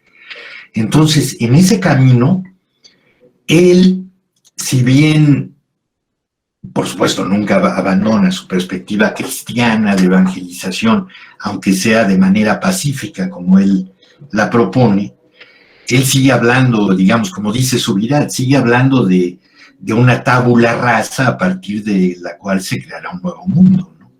Sin embargo, hay muchos momentos en que él da la razón no solo a la defensa, a las rebeliones de los indios contra los abusos y excesos y conquistas en general y dominio normal de los españoles, sino es muy radical en eso, y no solamente apoya incluso las rebeliones, sino él llega a voltear las cosas de una manera muy radical, hasta ver realmente lo diabólico en los españoles y lo cristiano en los indios, bueno, algo que sería también discutible, pero digamos, dándoles una razón incluso a sus rituales, incluso a sus, en algunos momentos extremos, ¿no? Pero yo creo que lo más fuerte de eso, y lo que yo estoy trabajando, es justamente el tema de la crueldad en él, ¿no? Que es un tema barroco por excelencia, ¿no? O sea, yo estoy viendo su obra a la luz, por ejemplo, del Marqués de Sade, ¿no? De los trabajos sobre el Marqués de Sade, ¿no? De Blanchot, de Roland Barthes, de Klosowski, de todo esto, y sobre todo de la noción misma del teatro de la crueldad, ¿no? Como algo ejercido de manera, como un método de investigación histórica. Para mí, la brevísima relación, en eso estoy, ¿no? En un libro grande sobre esto, la brevísima relación de la destrucción de las Indias, para mí es una obra literaria extrema, extraordinaria, pero en esta dirección, de una poética oscura, siniestra, absoluta, como la de esa tradición que mencioné, ¿no? Como la del Marqués de Sade, por ejemplo.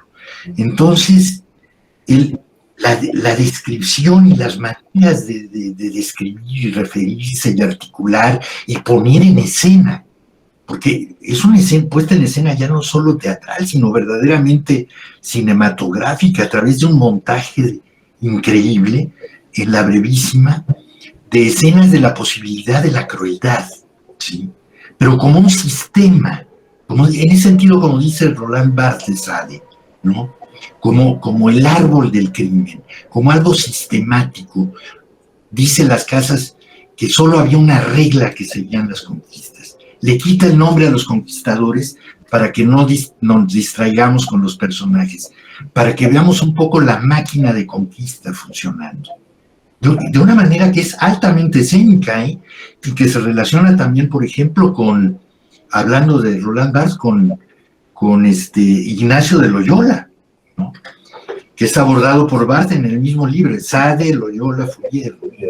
Entonces, de esa manera sistemática podemos ver que hay una regla, que siempre habrá mayores excesos, y no dice excesos, mayor, ¿cuál es la palabra ahora en el acelere? Se me olvida. Es una frase, siempre capaces de inventar nuevas maneras de crueldad. Y la regla que él señala es que allá, a donde llegan más adelante, siempre habrá más, nuevas maneras, más artificio, más invención en ese sentido. Entonces es como una poética perversa, ¿no? Terrible, y que él encara de una manera que resulta para mí sorprendente, porque es realmente enfrentarse a los peores excesos humanos, ¿no? ¿Cómo pudo él asomarse a ese abismo también? Que es también el de lo bueno, el del inhumano, el de la crueldad, ¿no? Sí. De otra manera, lo que hace Alarcón es asomarse a abismos que él ve como diabólicos, donde dice, sobre los que nadie ha escrito ni hablado nunca. Y ahora yo voy a tener que hablar y escribir sobre algo que nadie ha hecho. O sea, se ve un terror ahí, un terror. Y es ahí donde empieza a hablar en estos términos de una metáfora, dice, que se encadena con otra hasta ser una alegoría, y una alegoría que se encadena con otra hasta ser todo el discurso una continua alegoría, ¿no? O sea, un lenguaje ya completamente cifrado también. Y en ese sentido, pues, digamos que diabólico, perfectamente diabólico, ¿no? Que todo esto, ahí vemos la cuestión del Lezama en el origen, ¿no? De la contraconquista, de esa síntesis diabólica, ¿no? De cómo lo diabólico es la separación, el diabolismo que está presente, que el barroco americano sabe descubrir en la cultura popular, pero también, dice Lezama, en los más altos representantes, y cita a Sigüenza y Góngora y a Sor Juana, ¿no? Entonces, bueno, ya te contesté, ya me fui de lo que me preguntaste. O sea, Las Casas sí conoce esos mundos también. Digamos que no le espantan tanto.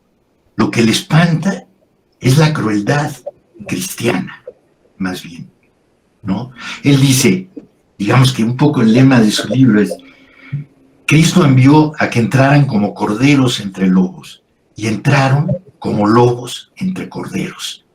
Y esa inversión permanente que hace del discurso es tremenda. O sea, tiene un efecto impresionante a nivel de imágenes, a nivel ideológico, a nivel de espiritual, yo diría, ¿no? Así que, bueno, me gustaría mucho ver el poema este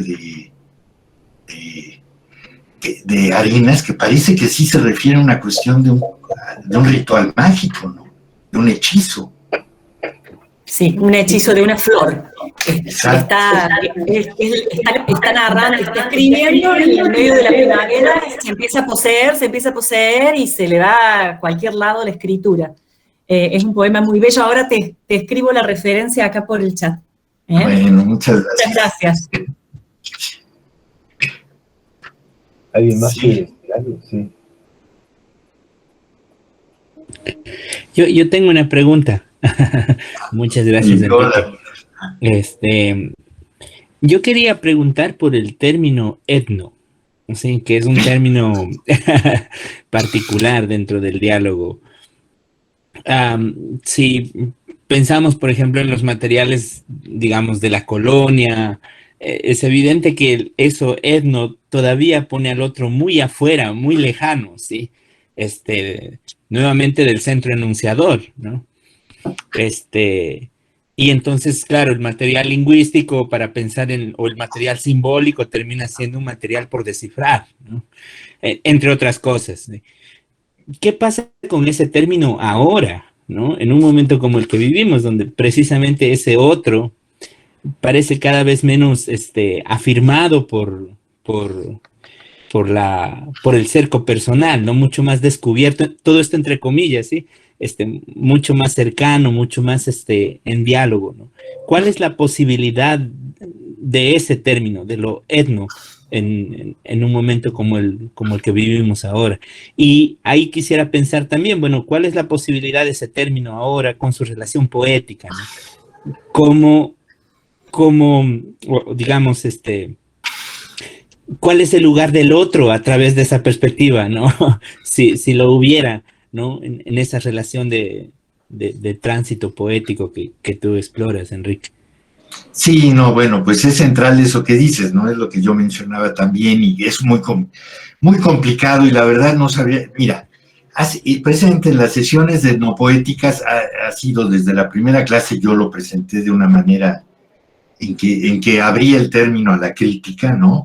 En que reconocía que es un término no solo criticado, sino con razón criticado y cuestionable. Pero bueno, de todas maneras, lo hemos seguido discutiendo, ha reaparecido el tema. Hace poco, en una sesión con una investigadora brasileña de Acre, bueno, no es de Acre ella, pero vive en Acre, que se llama María Inés Almeida, que trabaja en un pueblo que se llama los Junicuin. Trabaja con un pueblo, porque revisamos en un libro que armaron allá con el pueblo Junicuin, que se llama El Libro Vivo, y efectivamente es un libro vivo lo que ellos sacaron allá. Bueno, seguimos discutiendo esto, ¿no? Realmente, mira, por ejemplo, hay un libro, lo tengo acá casualmente, el libro de Todorov, La Conquista de América. Ahí aparece, es un libro que no es reciente, pero es un libro fascinante, no se puede negar, fascinante, porque entra los textos de una manera que pocos habían y han hecho, los textos de los conquistadores, ¿no? Entonces, ahí es fundamental la idea de otro, porque muchas veces está hablando de la conquista del otro, de una manera que tampoco es tan simple, ¿no? Pero en el término etno, justamente está presente al hablar de etnopoéticas, pues sería un poco decir las poéticas del otro. Y entonces ahí es donde la centralidad, obviamente, le está ocupando el que no es otro, el que no lleva el etno, ¿no? Y bueno, por supuesto, a eso, pues, ¿qué responder? Sí, eso es cierto. El mismo Rothenberg y Tetlock hablaron de etnopoéticas en los años 60, 70, después también. Pero en los últimos textos que escribió Él sigue escribiendo sobre esto, pero digamos que escribió un poco teórico sobre esto. Él mismo abandona el término, ¿no? Y entonces él dice que él ya prefiere usar el término poéticas humanas, ¿no? Para todo lo contrario, hablar de una totalidad. Entonces, es verdad que este término, yo decía con María Inés Almeida, que también lo criticaba, pues sí, en realidad podríamos abandonar ese término, ¿no? O sea, a mí en principio es un término que me gusta, me interesa, porque me dice mucho, me dice mucho. Además de que yo veo imposible evitar, o sea, veamos como veamos a las casas, sigue siendo, o sea, sigue habiendo un punto de vista europeo, es imposible que eso no suceda. O sea, también hay tensiones históricas irresolubles que no vamos a corregir nada más eliminando palabras y términos, haciéndonos a la idea de que con eso ya reformamos la historia, ¿no? O sea, estos conflictos existen realmente y existen de una manera compleja y diversa, pienso yo. Entonces, por ejemplo, no hay que negar esa condición inquisitorial de Alarcón, pero al mismo tiempo ver lo fascinante que tiene, el aspecto fascinante que ofrece su trabajo, y no simplemente descalificarlo, digamos, de antemano, ¿no? Como etnocéntrico y se acabó. Entonces, desde luego está eso, pero más especialmente yo diría una cosa. Para mí, etnopoéticas, para mí muy personalmente, significa mucho más ya que una cuestión de unas poéticas especiales de esos otros exóticos. O sea, definitivamente no es así. Yo lo que encuentro que se descubre en esas investigaciones, en esas traducciones, en ese interés por esas poéticas, son otras cosas, ¿no? Son poéticas, digamos, mucho más potentes que las que estábamos acostumbrados a tener. Es como el descubrimiento, la fascinación por el arte primitivo en la época de las vanguardias, o llamado primitivo, o entrecomillado, como quieran, ¿no? O sea, realmente el uso, el descubrimiento, el interés, la investigación, la aplicación de esos materiales llamados primitivos fue completamente revolucionario en la Europa de aquel tiempo. O sea, trastocaba completamente el orden de lo artístico, de lo institucional artístico en su momento y Entonces, ¿cómo negar eso, no? A mí me fascinan esas investigaciones. Lo que hacía Carl Einstein, por ejemplo, primero con el arte negro, el arte africano, luego en París con Bataille en documentos. Después él mismo abandonó la crítica artística para irse a hacer la revolución en España, ¿no? Con los anarquistas. Pero en principio él veía esa fuerza, digamos, subversiva, por usar esa palabra que a veces ya no dice mucho, ¿no? De trastorno que introducían. Él proponía una lectura etnológica del arte moderno. Sí. Eso es profundamente interesante. ¿Ves? Ahí la etnología ya no es el otro, sino nosotros mismos. Los otros que son nosotros mismos, o la manera en que esos yoes empiezan a desaparecer. Algo que mucho tiene además que ver con las poéticas chamánicas, que es también una poética de la otredad en sí mismo, de la no identidad, podemos decir, en que los términos de identidad son los que más bien ya resultan. Entonces, lo que encuentro en las etnopoéticas es eso, y una serie de poéticas, yo digo, amplias y generalizadas, o sea, una función de la performance, por ejemplo, un papel de la traducción que es esencial al proceso poético y no es de ninguna manera subordinado, ni el lugar del objeto, el evento como un elemento, el evento mismo, aunque no sea verbal, digamos, como una acción poética. Todas estas cosas amplifican la idea de una poética que además se aplica a la propia tradición europea, que la renueva, que la amplifica, la profundiza, y más bien nos hace romper con ideas demasiado limitadas de una poesía y de una poética, ¿no? Entonces, eso es lo que yo encuentro en digamos, esas etnopoéticas para nosotros mismos, como una forma de mirarse que ya no tiene que ver con esos pueblos exóticos, en fin, ¿no? Sino de generalizar poéticas y luego abandonar el término, ¿no? Qué mejor, ¿no? Pero yo creo que tuvo una utilidad, ¿sí? Yo encuentro muy importante el trabajo que hicieron estos personajes, también de cruces de disciplinas, ¿no? Yo me acuerdo que con un profesor muy bueno de náhuatl, de literatura náhuatl acá, Patrick Johansson en la UNAM, que le decía yo, bueno, es que a mí me interesa, hace muchos años, las etnopoéticas, así en plural. Y él decía, pues sí, es muy interesante. Y me decía, por ejemplo, un canto de cacería. ¿Qué es más, canto o cacería?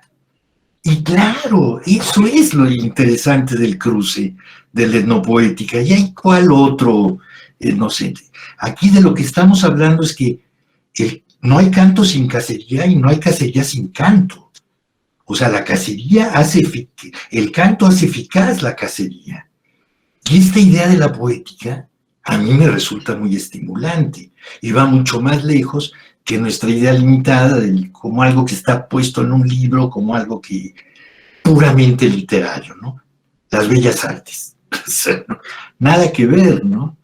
Entonces, bueno, por ahí va mi reflexión. Pero sí, para abandonarse, porque es verdad que esos términos están, digamos, contaminados de eso, ¿no? Ahora, esa reflexión antropológica, esa reflexión se da en la propia antropología, ¿no? Porque, insisto, la antropología, la etnología son disciplinas también etnocéntricas y colonizadoras. Lo fueron en su origen y han dejado de serlo, fíjense. Pero vean, por ejemplo, un caso interesante es Viveiros de Castro, ¿no? El perspectivismo ameríndio. A mí me fascina, pocos autores me gustan tanto como él, ¿no?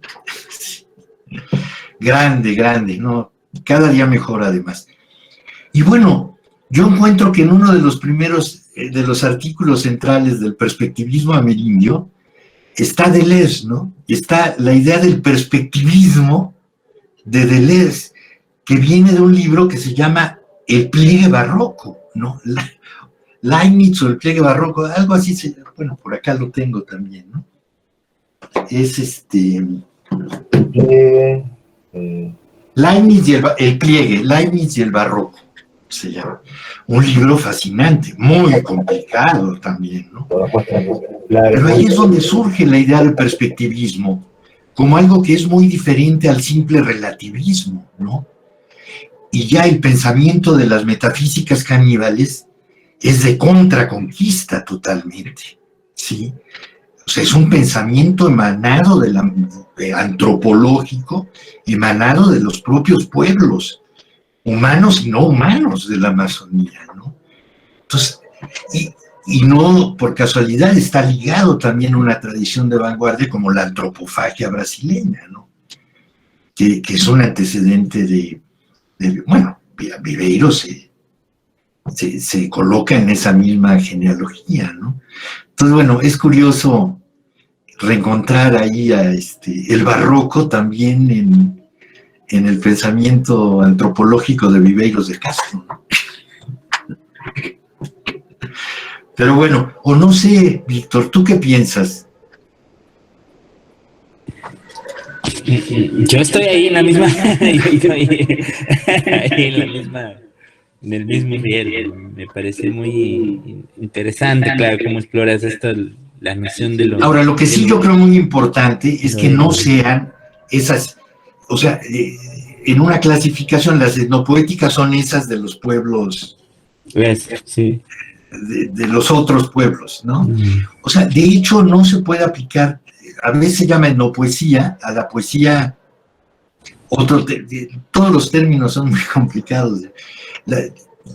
La poesía indígena, los poetas indígenas, pues no son etnopoetas. A veces se usa eso así, ¿no? Ahí sí muy mal. Con toda razón se rechaza. Un poeta indígena, que ya de por sí decir indígena, pues efectivamente es también algo muy discutible, porque indígena es una categoría general que está implantada, ¿no? O sea, hay poeta mepá, poeta mapuche, poeta, en fin, hay una gran pluralidad. Pero llamarle no poesía, pues claro que no, porque son poetas y punto, ¿no? Aquí hablamos porque sí hay un cruce con la etnología, ahí es donde yo veo el asunto, o sea, con la cuestión ritual, de que se trate de poéticas rituales, que por otro lado tampoco son exclusivas de pueblos indígenas, como vemos, ¿no? O sea, en las propias tradiciones europeas, o lo vemos en el auto sacramental para empezar, ¿no? Ahí tenemos también poéticas rituales, que son las del barroco contrarreformista, ¿no? Entonces, bueno, en ese sentido el etno añade algo también, ¿no? Creo yo. Al ver en conexión a la necesidad de una investigación, al salir del ámbito estrictamente poético, un poco lo que yo le reprochaba a Montellano, y que bueno, me tendría que reprochar mucho más a mí mismo, ¿no? ¿Por qué no continuar esa investigación en otros terrenos, en otras lenguas, en otras culturas poéticas, por decir así, ¿no? ¿Por qué se detuvo en algún momento, después de su interés en la poesía indígena? ¿Por qué no continuó aprendiendo las lenguas? ¿Por qué? Los frailes por lo menos aprendían un montón de lenguas, ¿eh? El caso del padre Vieira, por ejemplo, ¿no? Y otro. Es en el libro de Lemar Champi, ¿no? Estaba viendo Sí. dedica un Era capítulo. un referente para Leminski también. Para Exacto, y eso. Yo vi una película hace unos años de este cine, de Oliveira, el cineasta portugués, que se llama Palabra y Utopía, me parece que se llama, sobre él. Muy buena película, y es sobre la práctica evangelizadora del padre Vieira, porque yo lo conocí en relación con Sor Juana Inés de la Cruz, que ella, algunos de los graves problemas en que entra es por haber hecho una crítica de un sermón del padre Vieira. Pero lo que yo no conocía en ese momento era el trabajo del padre Vieira, lingüístico y de evangelización, ¿no? Qué bueno. Y Lemar Champi muestra lo interesante que es, ¿no? Y bueno, en fin, ya me fui por allá también. Buenísimo, ¿no? Las ramas de la... Vos en un momento estabas ahí desembocando en Artaud, ¿no? Hablando de la crueldad, y estaría bueno, no sé, por donde lo quieras agarrar. Bueno, pues miren, yo solamente diría sí, o sea, para mí, en gran medida la inspiración, el interés para mí en todas esas poéticas rituales se originó leyendo a Antonin Artaud, ¿no? O sea, para mí, su propia poesía, todas las nociones del teatro de la crueldad, yo lo veo, o sea, son como poéticas inspiradas en ese tipo de pensamientos y de nociones del teatro sagrado, del teatro, ¿no? A mí eso me fascina. O sea, él lo vio, lo desarrolló muy a su manera, pero bueno, por ejemplo, ahí entro en otras dimensiones, ¿no? Que apunto. Las cuestiones rituales son teatros de la crueldad, realmente, ¿no? Los rituales de sacrificio, ¿no? Entonces, ver ahí una poética, ver un espectáculo, como también él dice, por una parte, ¿no? En la parte, pero y luego también en la propia acción conquistadora de los españoles. Y ahora, mi proyecto actual, de los teatros de la crueldad, está muy relacionado con un proyecto de Antonin Artaud, que fue el primer proyecto del teatro de la crueldad, que se llamaba La Conquista de México, y que nunca llegó a realizar, como tantas cosas, ¿no? Porque su propio teatro de la crueldad es irrealizable en realidad, ¿no? Pero él dice, y yo traduje ese texto, que está incluido en forma un poco resumida en el segundo manifiesto del teatro de la crueldad, La Conquista de México. Yo había hecho un trabajo sobre la conquista de México desde el punto de vista fantasioso de la conquista de Jerusalén. Porque los españoles, así como los conquistadores traían leído el Amadís de Gaula, como dice Bernal Díaz del Castillo, también traían leído un librito que se llamaba La destrucción de Jerusalén, que era un libro más que de historia, era apócrifo totalmente, un libro de ficción apócrifa, historia apócrifa, en ese sentido, falsa historia, ficción, era la destrucción de Jerusalén. Y al final, cuando toman Tenochtitlan, tanto Bernal Díaz como Hernán Cortés citan ese libro, pero sin dar el nombre, o en las crónicas no aparecía como el título de un libro. Pero decían, yo he leído La destrucción de Jerusalén, dice Bernal, pero se interpretaba como que él había leído sobre la destrucción de Jerusalén. No, era un libro que circulaba junto con las novelas de caballería. Y es un libro de una crueldad, de un nivel de violencia y de excesos fantasmáticos de crueldad.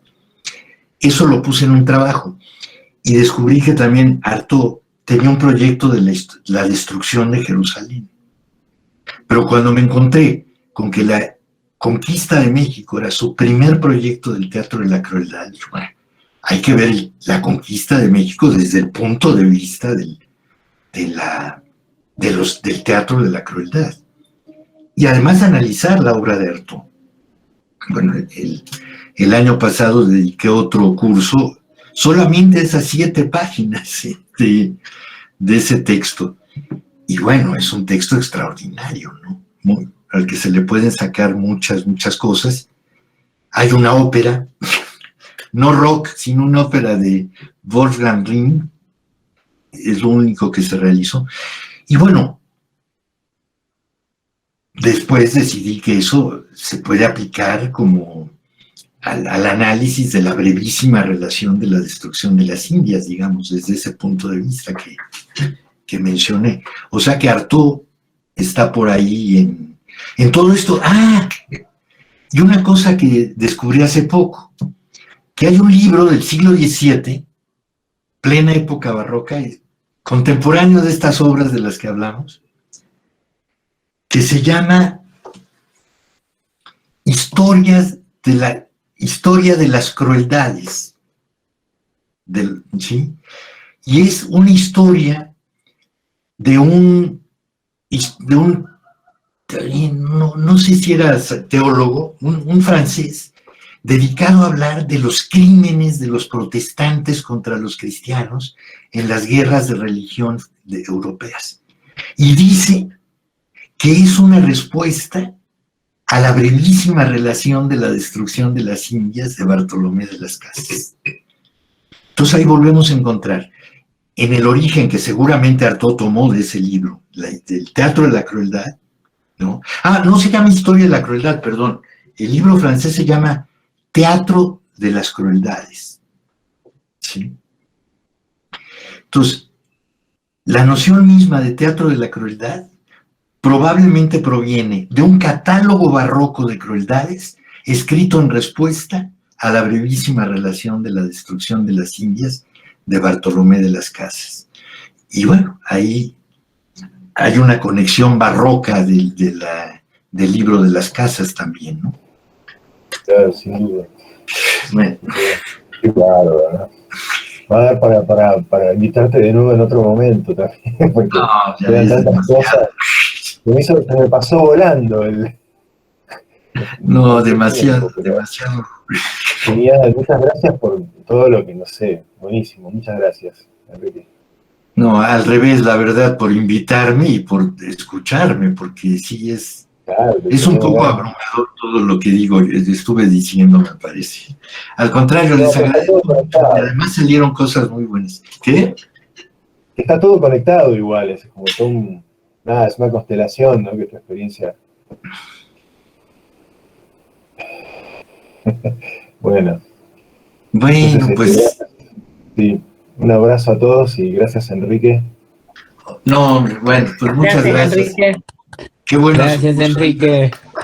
Gracias. Muy bueno. Gracias. Gracias, Enrique. Gracias. Adiós. Que estén muy bien. Cuídense todos. Vos también. Nos vemos. Chao. Gracias, Red.